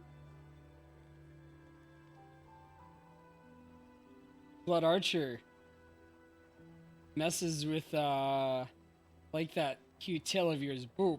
Oh, a second boop of the night. Who is this one to, me or to Amber? She goes quiet for a moment, then looks down. Remember the travelers we met on the way here? Human or Yao? All saw the method of longevity. But you're different. You care more for the small joys in life. Like that sweet olive cake we shared. It's almost as if you don't care about how long you'll live at all. Off my tail! I'm not so unlike you. I suppose I'm just curious about everything. We're already here. Why hurry? If we'd missed that cake, we'd have regretted it for the rest of our lives. Paper Heron scratches her head as she tries to explain. Words rest on her tongue, but they feel like her suddenly out of place. You win. She brushes her skirt and sighs. Sorry. I shouldn't have been so suspicious No, of you. warm and fluffy. Though we study Arcanum and can take human shapes, we all are still just plants and animals. Even if we look like you, our lives are much shorter. Creeds like me, sprout in spring, and wither in winter. My entire life begins and ends in less than a year. Aw.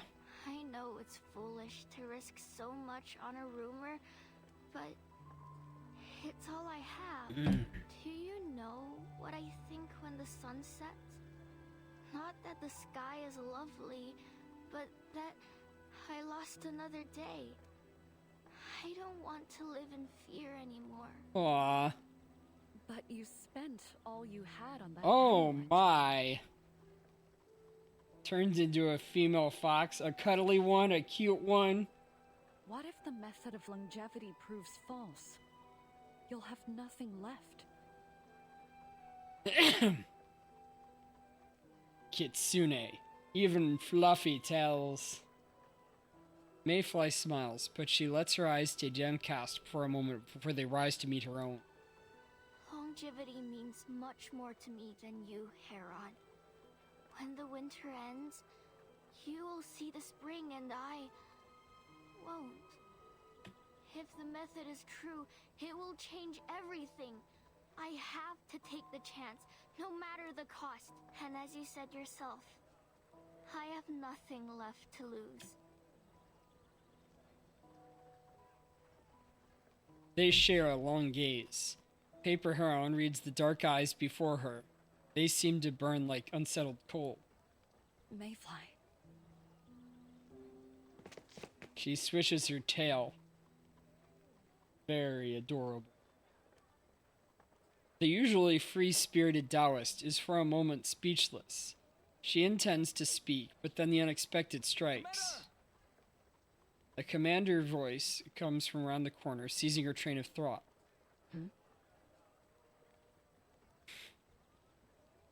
Commander, I come with an urgent report. Frozen warmth. He's the I thought he was coming to the commander. Or I thought he was the commander.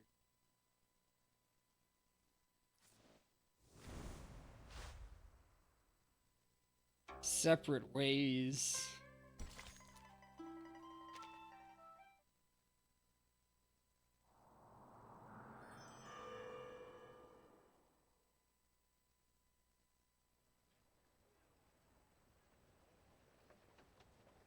Shush! Someone's here. Get in my sleeve. Paper Heron gives the mule's rump a light slap. It brays as it ambles behind a nearby haystack. She presses close to the wall and peers out at the two men. One familiar, the other unfamiliar and bearing greater authority. Commander Lee. Well, it's probably mutual. You hug his and he hugs yours on rotation. Such hurry was, Chong. What's the matter? It's concerning an unusual parade that has been seen moving through the town. The marchers chanted strange words and even tempted townsfolk to join their ranks. But they vanished as soon as our men arrived. This is the fourth such incident in as many weeks. Go on. Sometimes they leave animal carcasses in their wake. I've ordered a search. Our men may discover something soon. These animals are unusual. They bear no marks of either hunting or natural death. It appears to be some sort of ritual slaughter. They're the ones that have been spreading those rumors about the method of longevity. Many townsfolk have joined with them. I fear.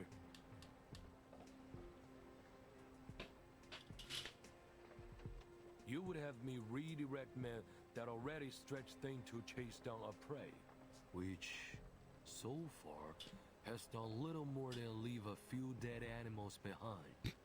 Do I understand you correctly? Shang Huguang's face turns red. He wants to say something, but the words come out in a fluster. All of these events are linked together with the stilted parade, and... He Guang, what are the orders I've given you? To maintain order, keep criminals from the county, and to see our people enjoy the fair in safety. And how do you judge your performance? I have done my utmost, Commander. Yet, there was a disturbance at the gate. I cannot deny it. The Stilted Parade is the most significant event of the year. An opportunity for people to laugh and be merry After a year of hard work, it's our duty to maintain peace so that they may enjoy the festival. But with all the visitors flooding to the county, we are already short of men. You know well that they have been working day and night. Many haven't seen their own homes in days. Gives a faux fox fur jacket. I appreciate it.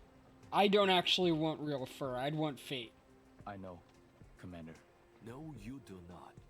While your men are out dealing with these visitors and all the other duties, you come to ask that I direct them to another task based on groundless suspicions? My apologies.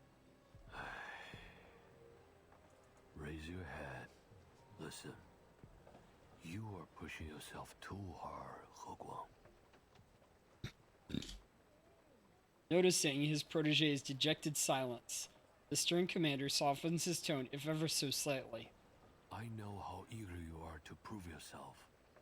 Any man in your position would be. And I know it was I who told you to work 10 or 100 times harder to earn your place, given your father's history. But true diligence must rest in stability. There are no shortcuts. Many eyes are on you, He Guang. If you truly wish to wash your family name off its dishonor, let them find no fault in you. Do your duty first, then take the next step. That is how things are done. I understand.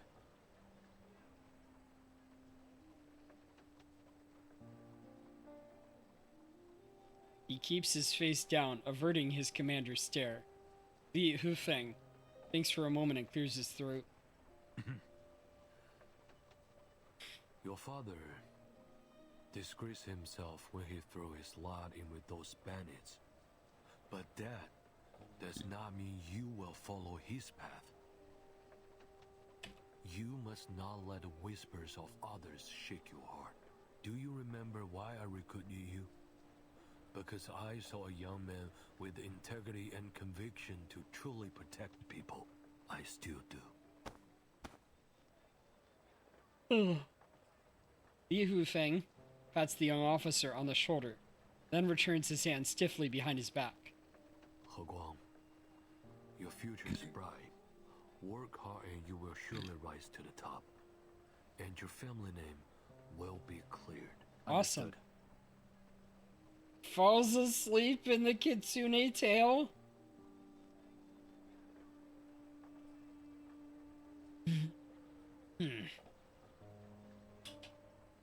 Is this into amber lights or mine?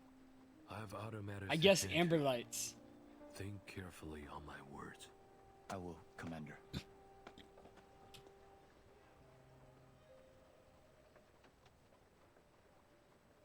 Watching from the wall, Paper Heron sees the young man standing motionless.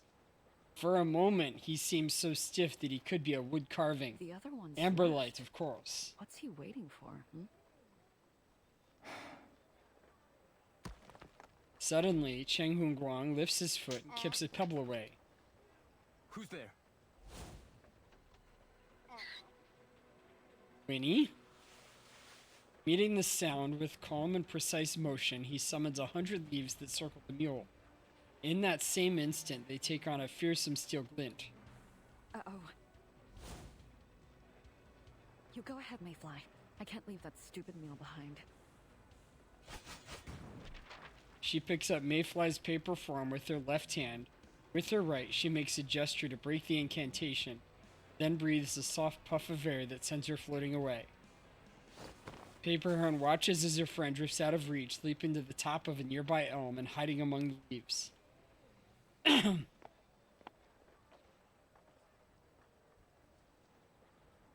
Now, only one man and one mule remain. Ray. That Taoist must be around, but a trail ends here. Where did she go? Cheng Hungguang looks around.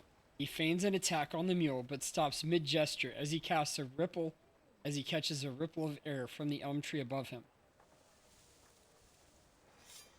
In a flash, Paper Heron stands amidst a newly formed ring of elm leaf blades. You won't get away! Oops, Should have been more careful. A fight? Very well. Let me try my hand. Oh boy, she has quite the Eureka. Let me think on it. Calculating, simulating. Ah, an interesting one. And that's that. Now supposedly she works with Liang Yue. Who charged the storm? Meow goes flying into the wall. Ow, my arm. Haha.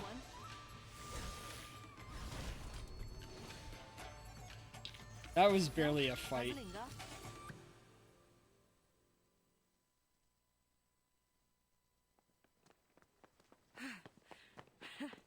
You surely can run, officer. I am incapable of death, not incapable of pain. This is... Why were you eavesdropping, you conniving Taoist? You must be mistaken, sir. I merely happened to be there. You happened to be there, did you? After making a scene at the gate this morning? Do you think we bored yesterday? Ugh. Is there any worse than explaining? You're being unreasonable. You can explain it in the interrogation room.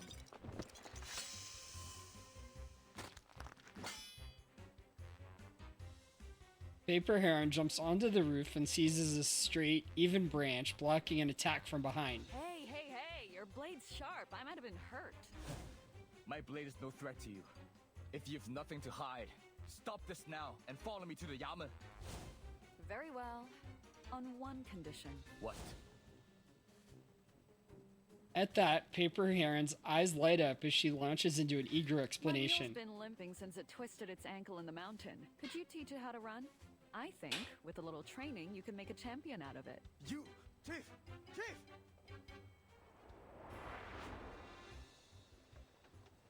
There's another disturbance at the gate! Come, quickly! Oh? Chang Hongguang looks so surprised to find Yang Wu standing in the street, scratching his head, and then back to Paper Heron, who has stopped a short distance away. Told you I'm not the one you should be chasing. The gate again. Your accomplices, no doubt. He surges forward on a burst of chi in pursuit of Paper Heron. Yet with unhurried ease, she drifts back, maintaining her distance precisely. Chang Hongguang spins his blade, and all the leaves on the tree become sharp edges. A humming noise fills the air as the sharp leaves pin Paper Heron against the wall. I can't let another disturbance reach Commander Lee. You, stay here. I will take you and your accomplices to— Not to worry, officer. I'll stay right where I am. Take my mule if you mistrust me. You know I won't leave it behind. Paper Heron nods toward the limping mule below. He looks down to it. As if waiting for that cue, the mule bays out a greeting. He looks back to Paper Heron, pinned yet completely serene. He snorts, sheathes his blade, and jumps down from the roof. There's no time to waste. In a quiet corner of the street, Mayfly stands on her tiptoes, peering around. Hey, Mayfly. Finding no one, she darts forwards down her tiptoes. Are you alright? I played a trick at the gate to distract him. Much appreciated.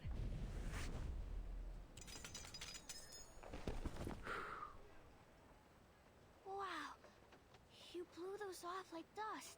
It's not as hard as you imagine.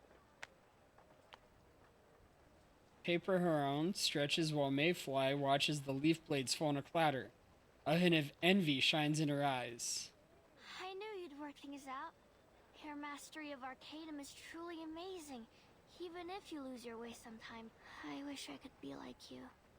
Wandering the world, fighting and casting spells, saving my friends from danger. Aww. Nonsense. You just saved me from the clutches of the constables, didn't you? Our lives shine equally bright. Pops into existence next to Amber. She causes Blood Archer to float and gently puts Blood Archer in the bag. Put it in the bag? What is this? Ah, but I know what you mean. You want to learn some of my tricks, eh? I can teach you. No, that's not what I mean. Besides, there isn't time. With a shake of her head, Mayfly swallows the words. Their would have been pointless. Actually, Heron, I must say farewell. Farewell? Why? Well, I'd planned this even before we entered town. Would have gone sooner if not for being caught. But where will you go? I thought you were seeking the method of longevity. I'm not leaving. Just off to find some other herbaceous yell. You know, plants of a leaf, same belief. I understand. She's about to make like a tree and leave? No! But I worry for you already. For all your wonderful abilities, you're just so careless. Aw. Don't you worry about me. I'll be fine. Haven't met any rotten folk in this town thus far. Let me see. There's you, that gullible constable, the cake seller, and the Yao from the parade. Well, I saw through their tricks. You see, I can take care of myself. You make it sound like a tale for the ages. What archer is in your messenger bag to keep him safe? Nice. Wow. She wants to say more, but at the sight of Paper Heron's calm composure, she stops herself. Right. This is it then. Farewell. I don't trust you, Mayfly. As it must be.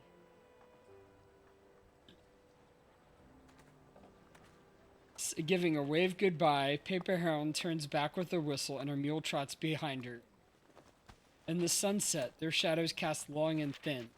Paper Heron steps on the road, takes some paper and a brush from her mule's back. Before long, a slip of paper drifts into the wind behind her. You have Can't mochi? tell if she's a fool or a genius. What's this in my pocket? She reaches into her pocket to find an object she doesn't remember putting there. It's the same amulet she had trampled, now restored, and beside it a hastily written note. Hold the amulet and chant Shen Cang Zhen Wu, Hun Cun Tong Ming. Then pinch your left thumb and middle finger.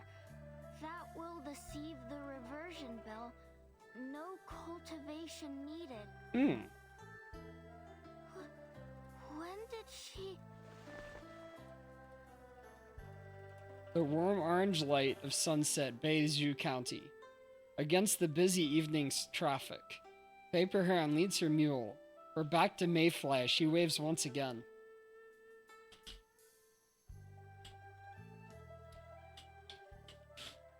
I'm glad you two are being silly and enjoying yourselves in chat.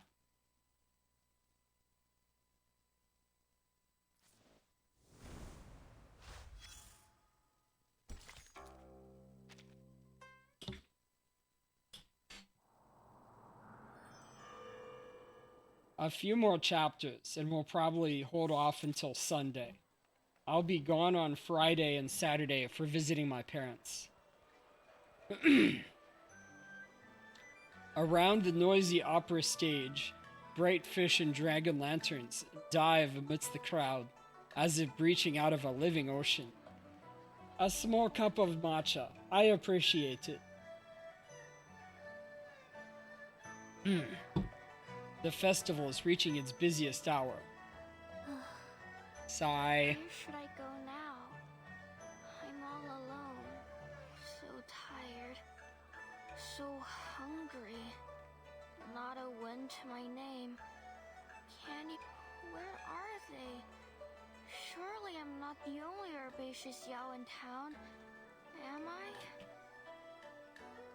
Mayfly leans against a stone pillar at the Pai Fang and sits down as she looks out at the swirling crowd. Well, even if you find no one, you'll manage.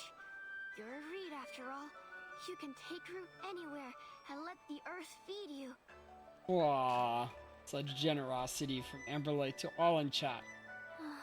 But I prefer food. What time is it now? If I had known this would be so difficult, I'd have eaten more cakes while Heron was paying.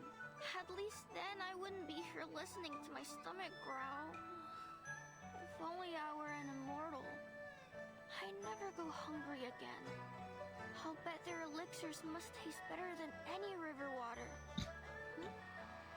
Why are people gathering around here? Mama!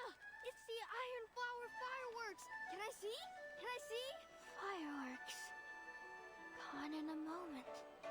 But so beautiful. If only my life had a moment like that.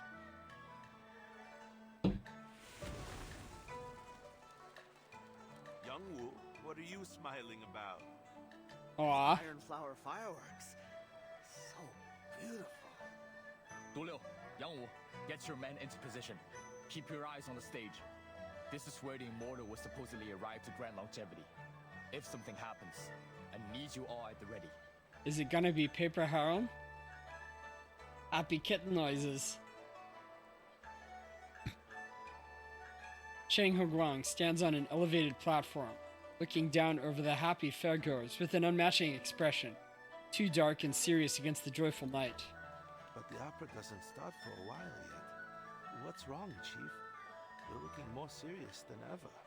A Taoist gave him the slip this afternoon. What? Who could escape Chief Chung's leaf blades? It was the lady who cast a spell at the gate, remember? Best keep an eye out for her. Are these orders from you or Chief Chung? You asked the question, I answered. No need to be snide. Enough. That Taoist possessed strange arcane skills, the likes of which I have never seen. I take the blame for her escape. Her arrival coinciding with this mysterious sect is no coincidence. She's scheming something. Stay sharp. I wonder why the Chief's sword is never blunt. I figure it's because he's always yelling at it. What are you talking about? Stay sharp! Stay sharp! Du Liu! Yes, Chief! Their chief holds a stern face, but his cheeks betray him, with a flush of red. I wasn't talking to my sword. Right, of course, Chief. Can't believe you're spreading rumors like that. I'd say that warrants a caning. Allow me to carry out the sentence. Their chief grits his teeth, places a hand on his blade, and turns his back. The opera will begin soon. I need everyone in position. No more jokes. If any suspect gets away, you'll face more than a caning. Understood. Follow me, and keep your eyes and ears peeled. We must safeguard the civilians and apprehend any offenders. Yes, Chief. Snatches cookies.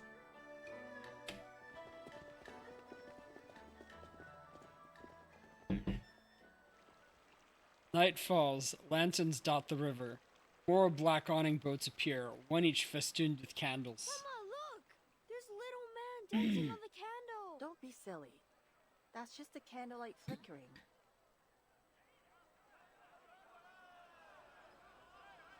Come and play pitch pie! Young lady, dare to try your luck? Make way! Make way! Make way, please! We need to clear a path for the audience. Of course, officer. Is the opera about to begin? Yes, in just a few minutes.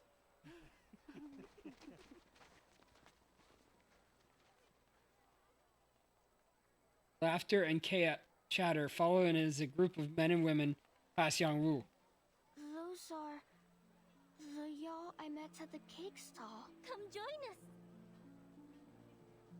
A parade of joyful yell passes before Mayfly. They spin around until they seem like a carousel with her in the center. A parade with no beginning and no end.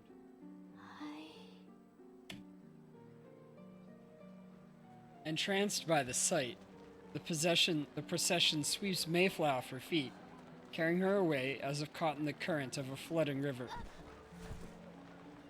Hey, Push it! Over there! Keep the peace, or we'll keep it for you!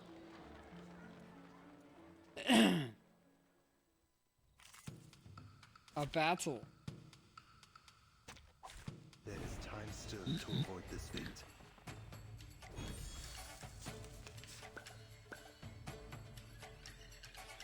Leave it to me. Simulating the calculating the Arabic part. Power from the soil. It's a rather cute story so far, heavily steeped in Chinese history and mythology. Who charts the stars' orbit? We just don't really have any idea of what's going on, though. Outside of this general idea that somebody has a method of longevity, which might be tied, I guess, to the flowers or to the reeds. Look at that Yao. Is it crying blood? It must be practicing some evil cultivation method. I hear those come with great risk. This must be its...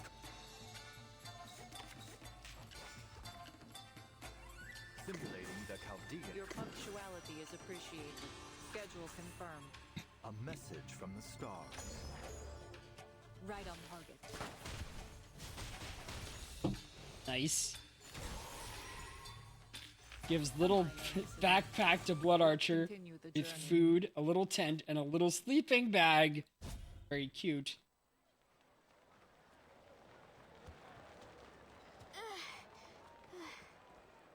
Mayfly looks back. She's been carried for only to be left in a strange place, sticking out like driftwood after a receding tide. The stage? How did I... The music rises fast and loud. An opera singer steps onto the stage with quick steps.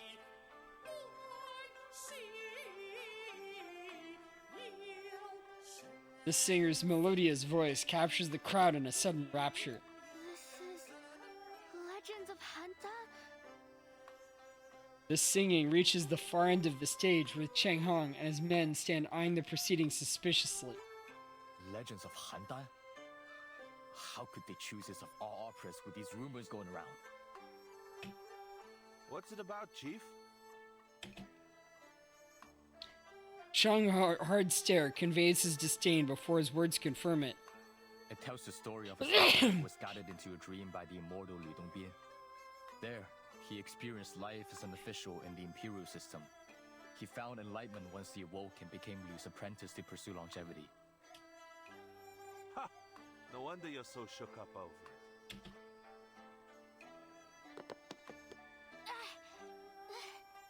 I can't see. Mayfly stands on her tiptoes, unable to see the stage over the crowd. But, though she can't make out the scene, the song at least breaks through. I must have watched this opera 100 times. But I've never seen them use candles before. Did they change? She finds her way to the front of the stage and looks up, captivated at the performance. It pulls the joy and hope of the crowd up like spun silk that gives warmth and color to the night sky. Countless candles ring the stage. Their flickering lights throw dim, dancing shadows on the walls. Shadows that seem to bob and sway like a procession of monks in prayer. It's so warm. Goodness. How beautiful. I can't keep myself from staring. The flames leap out from their wax altars, speaking a divine and wordless tongue to the people below. Hold on. When did they light these candles? The flames.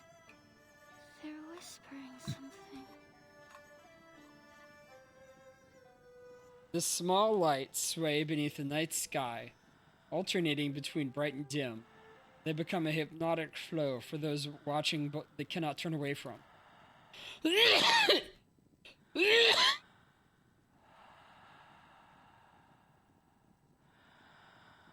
Ah.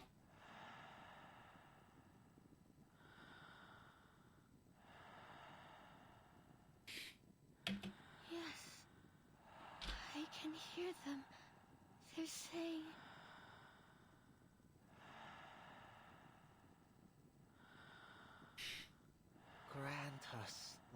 longevity. Grant us longevity. Wait, when did I get this close? A hush falls over the crowd. Mayfly looks up to the figure on the stage. Quite the adventure in chat. I'm sorry that I can't follow up on all of it.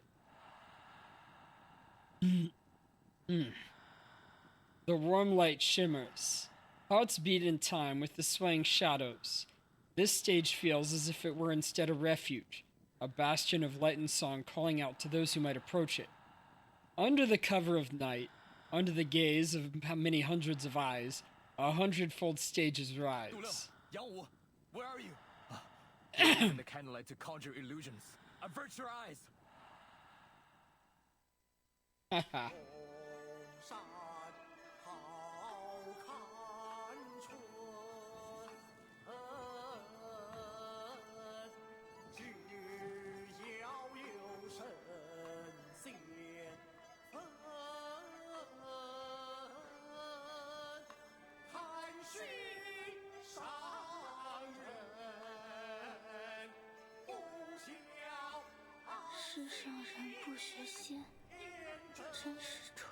Do you wish to become immortal?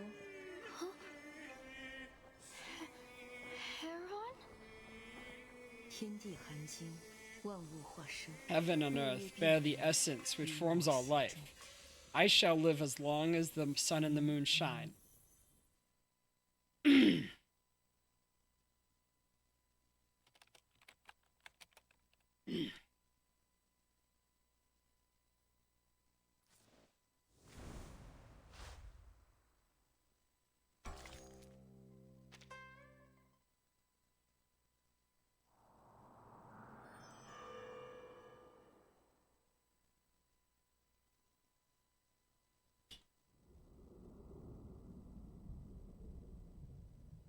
The candlelight fades and is soon replaced by the steady glow of modern incandescent bulbs. Reed touches her head unconsciously, feeling blades of grass brush against her fingertips. So, Mayfly was given the method of longevity, just like she wanted. And that means that Paper Heron was the legendary immortal.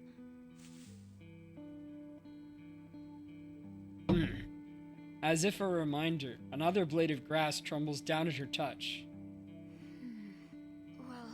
Oops, Amber before appearing behind Snackle Fox. Is this an ambush? Is this an ambush? Blood Archer. Well, true or not, I better get this down before I forget any details. She tucks the grass into her pocket and practically leaps toward paper and pen. The distinctive melodies of Eastern opera, combined with the magical glow of candlelight, brought the atmosphere to its peak. Boop him! With the immortal her fingers, the audience, including those who had doubts about longevity, naturally came to believe in this miracle, including Mayfly, a herbaceous Yao whose life was about to end only a few months later. Based on accounts from local residents and my own experience, I feel I can make a bold assumption. After the opera was over, Paper Heron, the legendary immortal, taught the method of longevity to Mayfly to extend her life. Then, for some reason, she fell into a deep sleep beneath Jewel County. The passage of time goes unnoticed as her pen glides from page to page. The sound of scribbling accompanied first by the sounds of night, then gentle birdsong, finally the bustle of waking city. Another day. Oops, Snackle Fox with a water bottle? Alright, that sounds like a hydrate.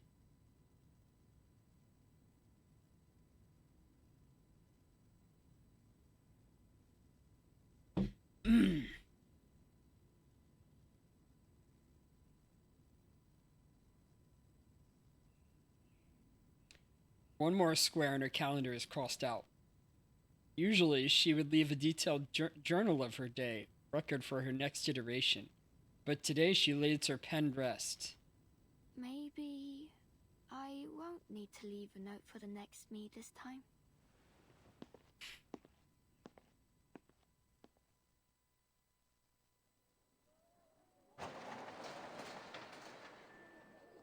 As the morning progresses, the storekeeper pulls up the shop's rolling shutters.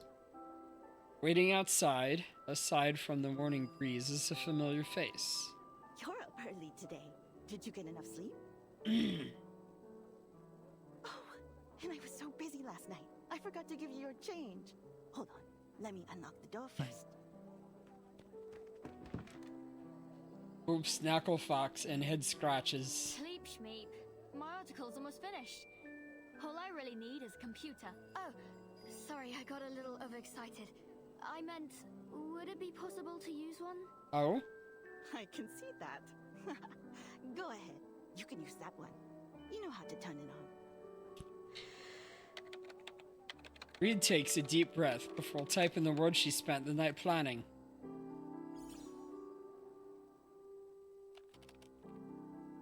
You must understand that this benefits us both. I know who you are.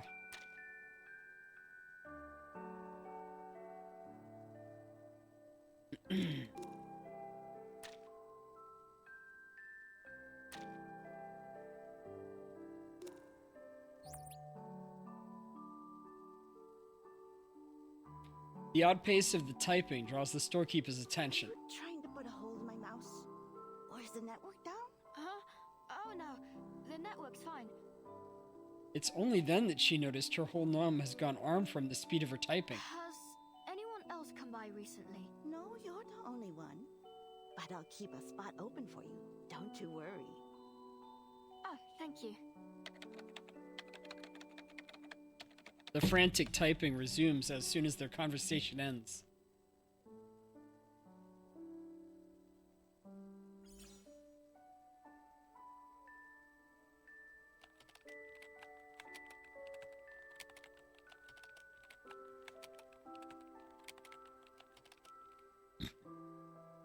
Just untied another knot. As you can see, I can figure out the truth with or without your help. But if you really want me to figure things out, why not just tell me what you know? It'll save us both time and trouble.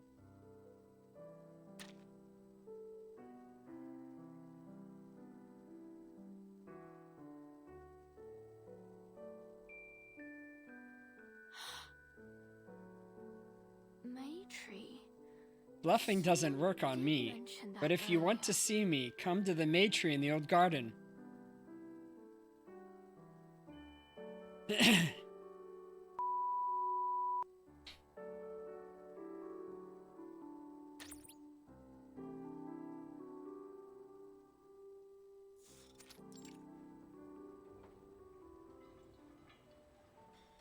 In the daylight, Reed returns to assess the leafy Central Park and the bustling construction site nearby. The words Immortal Residence decorating the impressive billboard gleam down at her in the sunlight. What's a beep, not a boop? Are you interacting with the Windows 3.1 Windows interface? Far beneath it, the half-dead Maytree that lies in the middle of the park looks dull by comparison. Another journalist? I already told the other ones we're not open for interviews. It seems she spent too much time staring as a middle-aged man approaches in a huff. I don't care who you write for. Get out of here, will you? Oh, no. I'm not here for interviews. I'm just having a look around. So, someone came around here then? Someone who looked like me? I'm not answering any questions. My building isn't haunted. That's that. Not haunted? You mean... Before Reed can ask anything more, a new voice draws away their attention. Sir, we've got a problem. A young man, breathless from running, cuts her questioning short. You want to hand it over to me? It's Professor Dong. He said he...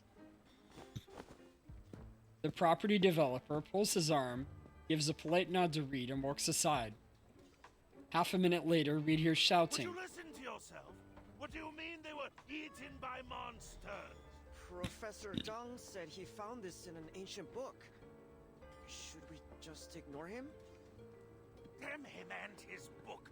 I go and call it the Immortal Residence, and then and it turns out people died here. If this gets out, I'll never sell the place. The developer's voice rises, and Reed catches pieces of their argument on the wind. He gave us a copy of the book. Said he'd send one to the press unless he receives 100,000 yuan today. Do you want to look at it? Kim! While they argue, Reed slips away to the entrance of the park. Full of hope, she looks up at the May tree. Its dry branches hold many buds. Under the tree, a mule chews on fresh green grass. Huh? One with Flo?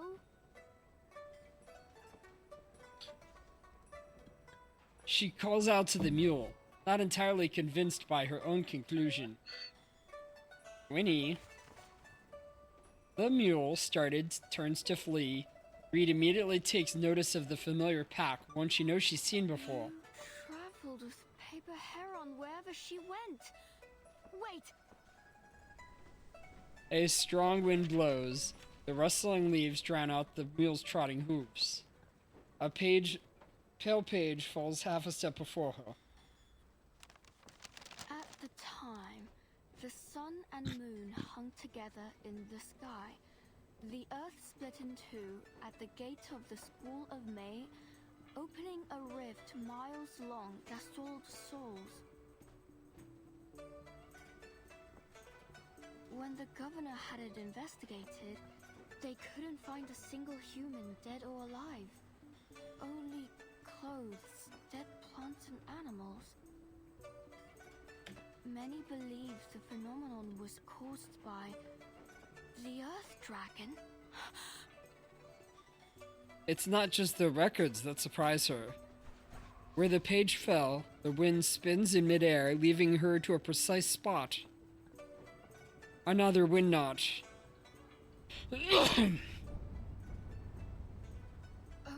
clothes, dead plants and animals. The Earth Dragon. No way. Then the Yao didn't really become immortal?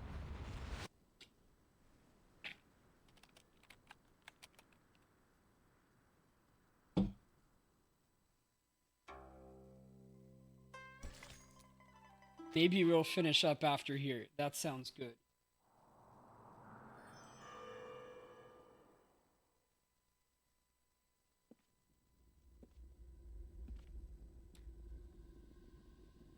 On stage, footsteps move with a light, quick pace. You wish to become immortal? Ha ha ha. It sent you. Wah wah wah. Mayfly looks up but sees nothing before her. You wish to become immortal? 世上人不学仙。 Only a fool would give up such a chance.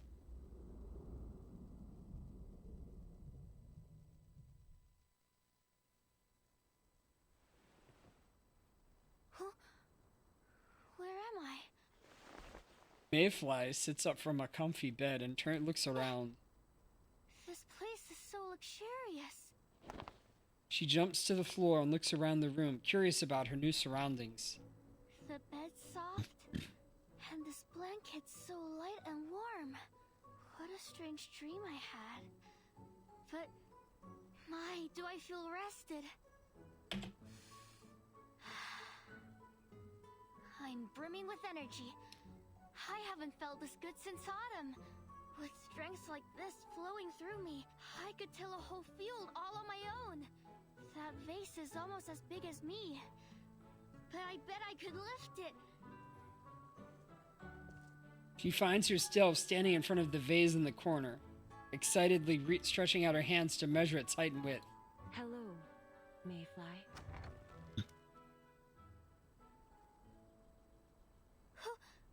Who's that? Wait, Nani?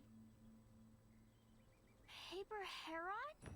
We were chatting outside your room when we heard your voice. I'm glad to see that you are doing well. I know what you wish to ask. You are in the School of May? The lady smiles and nods as she explains further. And I am They call me Master Ren, or Ren the Immortal. Ren the Immortal. Those are the hands of love?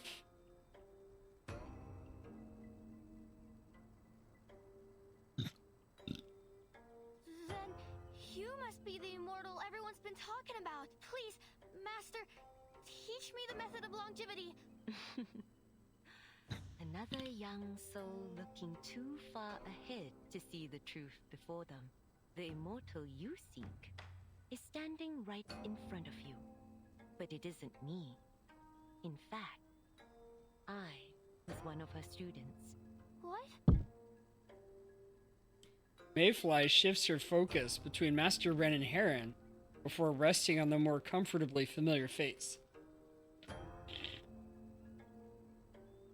Arrow Ace. I guess.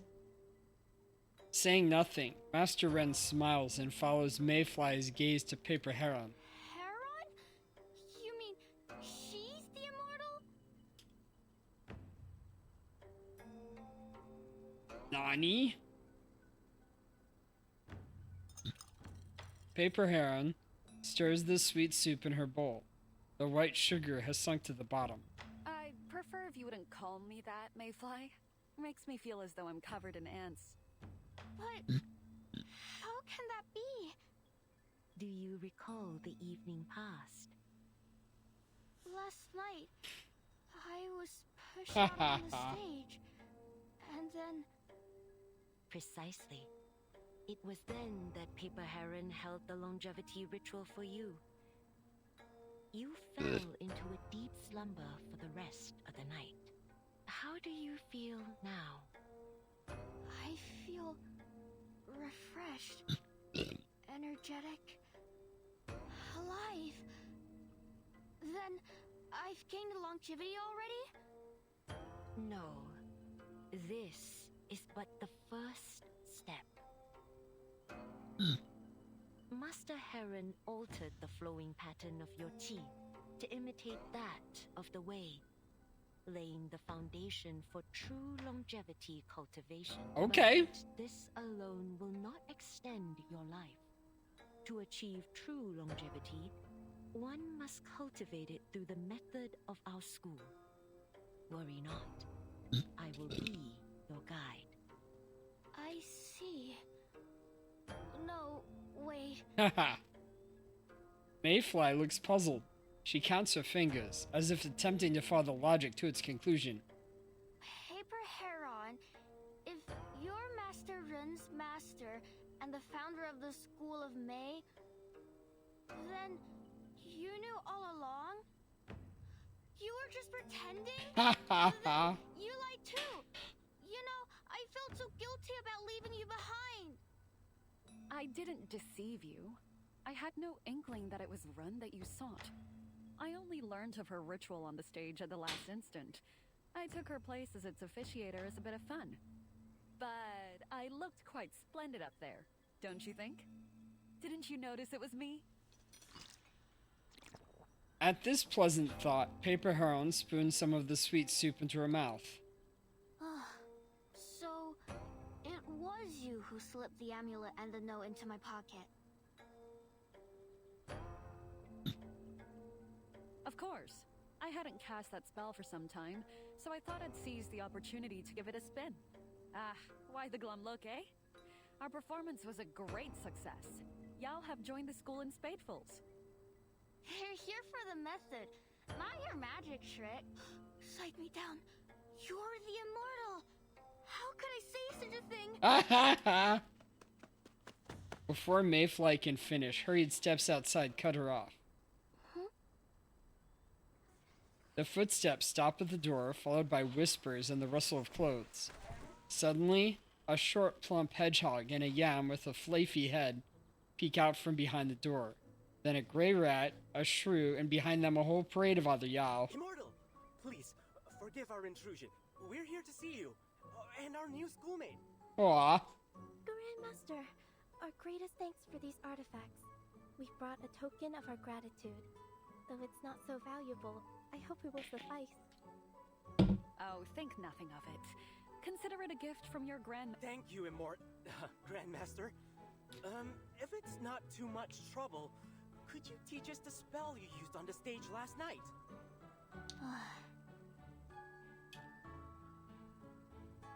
Paper Heron waves their praise away with her hand, but the smile behind that waving hand reveals her joy. Sure. It's not so difficult. Just say what more you want to learn, and I shall teach you. The Yao pour in, talking excitedly with Paper Heron. Mayfly watches as her friend turned Grand Master enters the circle and shakes her head. A few clear coughs cut the clamoring voices short. Now, students. You ought to show respect in the presence of the Grandmaster. Enough playfulness. You must all return to your cultivation. But I hear this is the first time the Grandmaster has visited our school in many years. We only want to talk to her. And talk we shall. Master Ren smiles. The Grandmaster will be with us for many days. There will be plenty of time.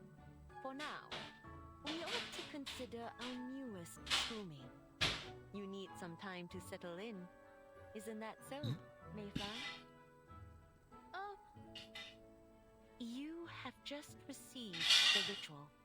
Your body needs time to adapt. Students, will you show Mayfly around our school? A little bit of activity should do her good. Ah, right. Best to get some exercise. Whatever you say, Master. Mayfly, is it? We brought you a gift, too. Sorry, we got carried away after seeing the Grandmaster. Ah. Why the British knuckle fox? Maybe because I like doing accents and I can't control it, so I just go to whatever feels nice. That's all right. And thank you for the gift. I feel so full of energy now. I'd love to look around. Yes. You should spend some time getting to know the other students. Your gift can wait. All right then. I can save it for later. Mayfly pats her skirts and leaves with the Yao. Soon she enters a busy courtyard bustling with the voices of other students of the School of May. Stop it, Mayfly. That cauldron's too heavy. You could hurt yourself. Oh no. I was just like her back then. Didn't know what to do with my newfound strength. Paper Heron lifts another spoonful of her sweet soup to her lips and then sets the bowl down. So, have you retrieved your 5 senses?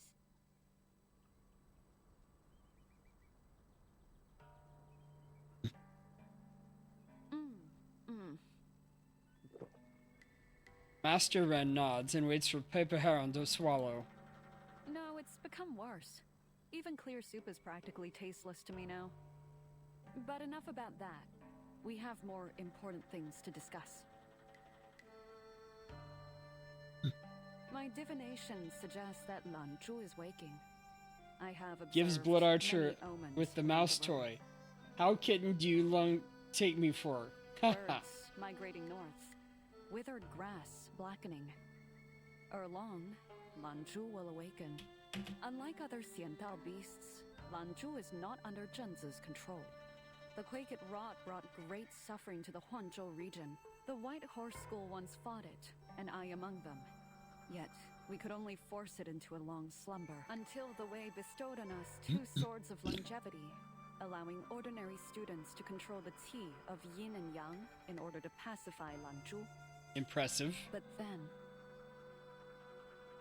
She pauses. You need not say more.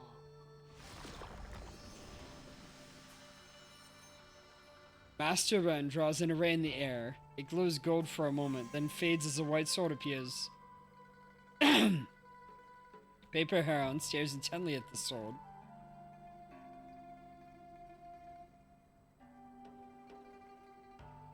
It floats in the air, radiating with a soft white glow. Now, only one sword remains, and the White Horse School is no more.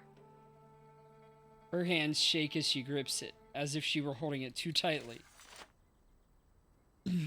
You needn't worry. Since the moment you passed the sword to me, I have been making preparations to face Lan Zhu. I know the consequences if I fail. The earth will split, and beneath the dual sun and moon, disaster and disorder will reign.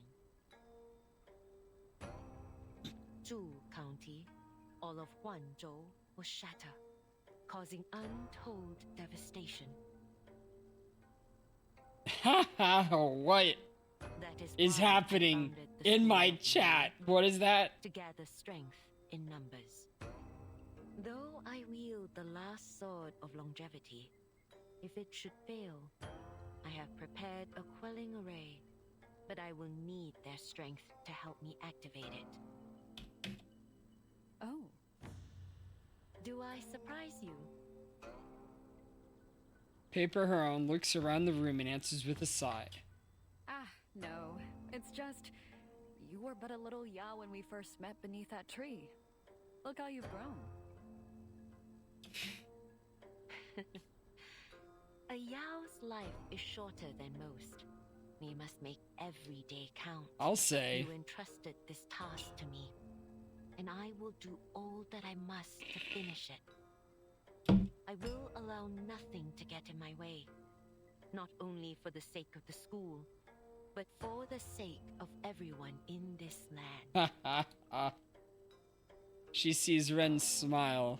Paper Heron pauses and then offers her an affirming smile to her old student. You are more prepared than I could ever hope to be. But mind your students well.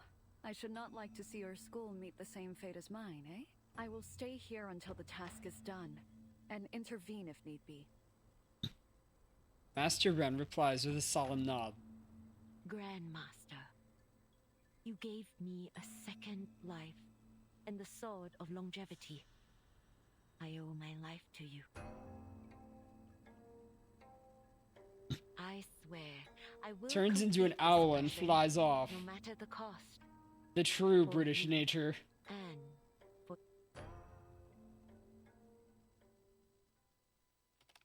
Alright. We're stopping here. Ugh, that was good.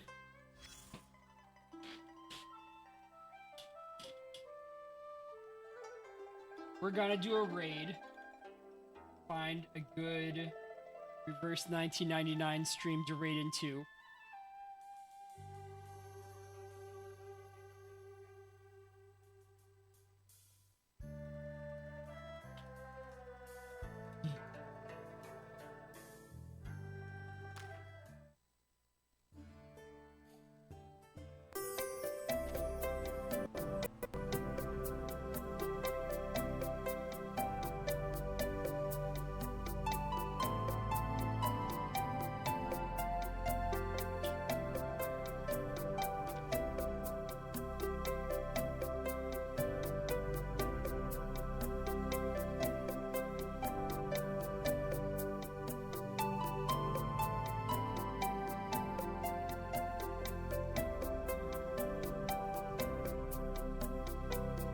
Ed Pats the Snackle Fox.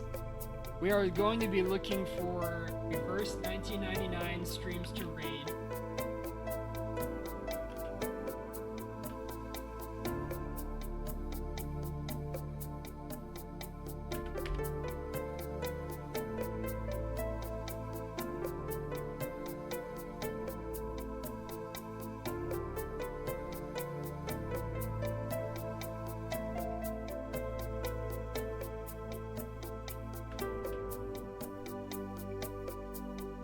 Oh, yeah.